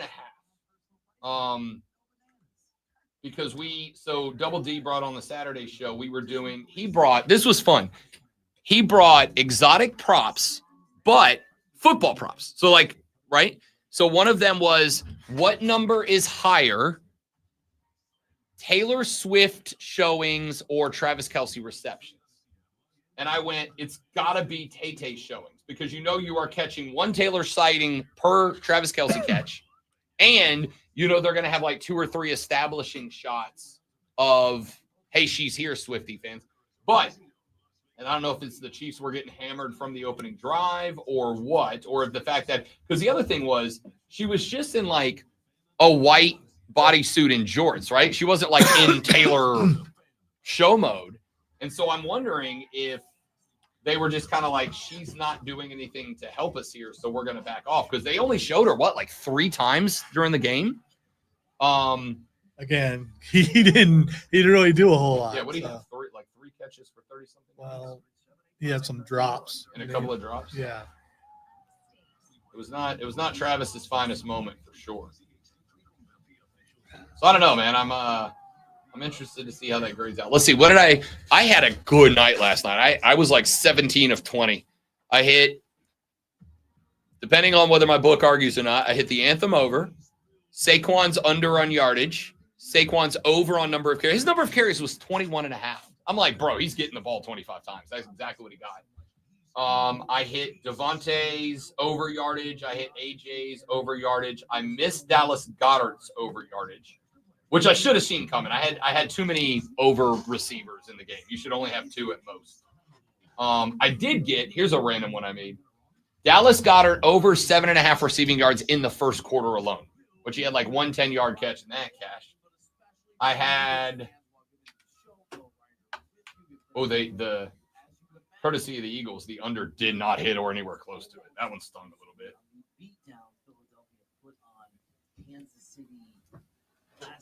It was a good night. It was a good night on the books for Rob Brown. It was all $5 beer bets. By the way, James, congratulations, man. Good for your fandom. Good for your team. I'm good. Condolences to Lonzo Tate, Nick Wright, Paul Rudd, and that guy from Modern Family. I'd be more worried about Nick Wright and Paul Rudd. Although, listen, I avoid Nick Wright's show. I probably got to watch it today, right? Probably. Greg Olson's third leg would be better than, hey, 7th floor crew represent. Still one of the greatest Twitter revelations of all time was Greg Olson and the 7th floor crew. Third leg, Greg. What a dog. I just remember being at Panther camp, and we had this really loud intern and did not care at all. Including Cam Newton said, "Man, you loud." And we kept that cut forever. And Greg McKinney told, his name was Alex, not that Alex, told him hey, there's Olsen, go talk to him. And Olsen was off by himself talking to his family, and he went over and got shut down. And Greg was laughing his butt off about it, that he went over to do it. I was like, why are you doing that for, man? That's messed up. He's trying to have a moment with his family. He's like, let's watch. I actually found a clip last week. I was going to play Friday around out of time. Do I still have it? I think I do. Yes, I have a clip. Greg Olson was asked. I forget which podcast it's on. I got to go source it again. But Greg Olson got asked about losing his seat to Brady. And he's like, I hated it. He's like, but I don't hate. Yeah, he's like, I don't hate Tom. I just hate not being number one. He's like, I'm in this thing to win, and I feel like I lost. He will be back. Yeah. He will be broadcasting. Yeah. Yeah, that's okay. Well, because if no other reason, when his contract at Fox is up, I guarantee you he leaves and he goes to CBS. Because he's like, there cannot be anyone in America that's not sleeping with Tom Brady that believes Tom Brady's better than Greg Olson. It's just bad. I also have a clip for tomorrow of Eli roasting Tom Brady. Because apparently, the week before the Super Bowl. By the way, the kick of destiny was rigged. No, it wasn't. Yeah, they moved it up 10 yards. Yeah, because they both sucked. Yeah, so they moved it up. Neither one of them was hitting from 35. They barely hit from 25. They kicked from the 10-yard line. Yeah, because they started it at 35 and they shanked everything. Yeah, it was That was the first kick they They hit. didn't do was- that for Gronk, did they? I don't think they moved it up for Gronk. No, but Gronk wasn't doing a competition. The Mannings were competing. That was a one of these has to win, so we got to keep moving up till So somebody they wins. would have had to film both versions of the winner. Yes. However, I thought Eli's victory commercial was hilarious. Yes, so I did didn't I. think it was very funny. My favorite clip from Super Bowl week was they were talking to Eli and they brought up like a week before the Super Bowl, Eli went on a fishing trip and he posted a picture on his Instagram of him holding up a very large yellowfin tuna, like impressive catch.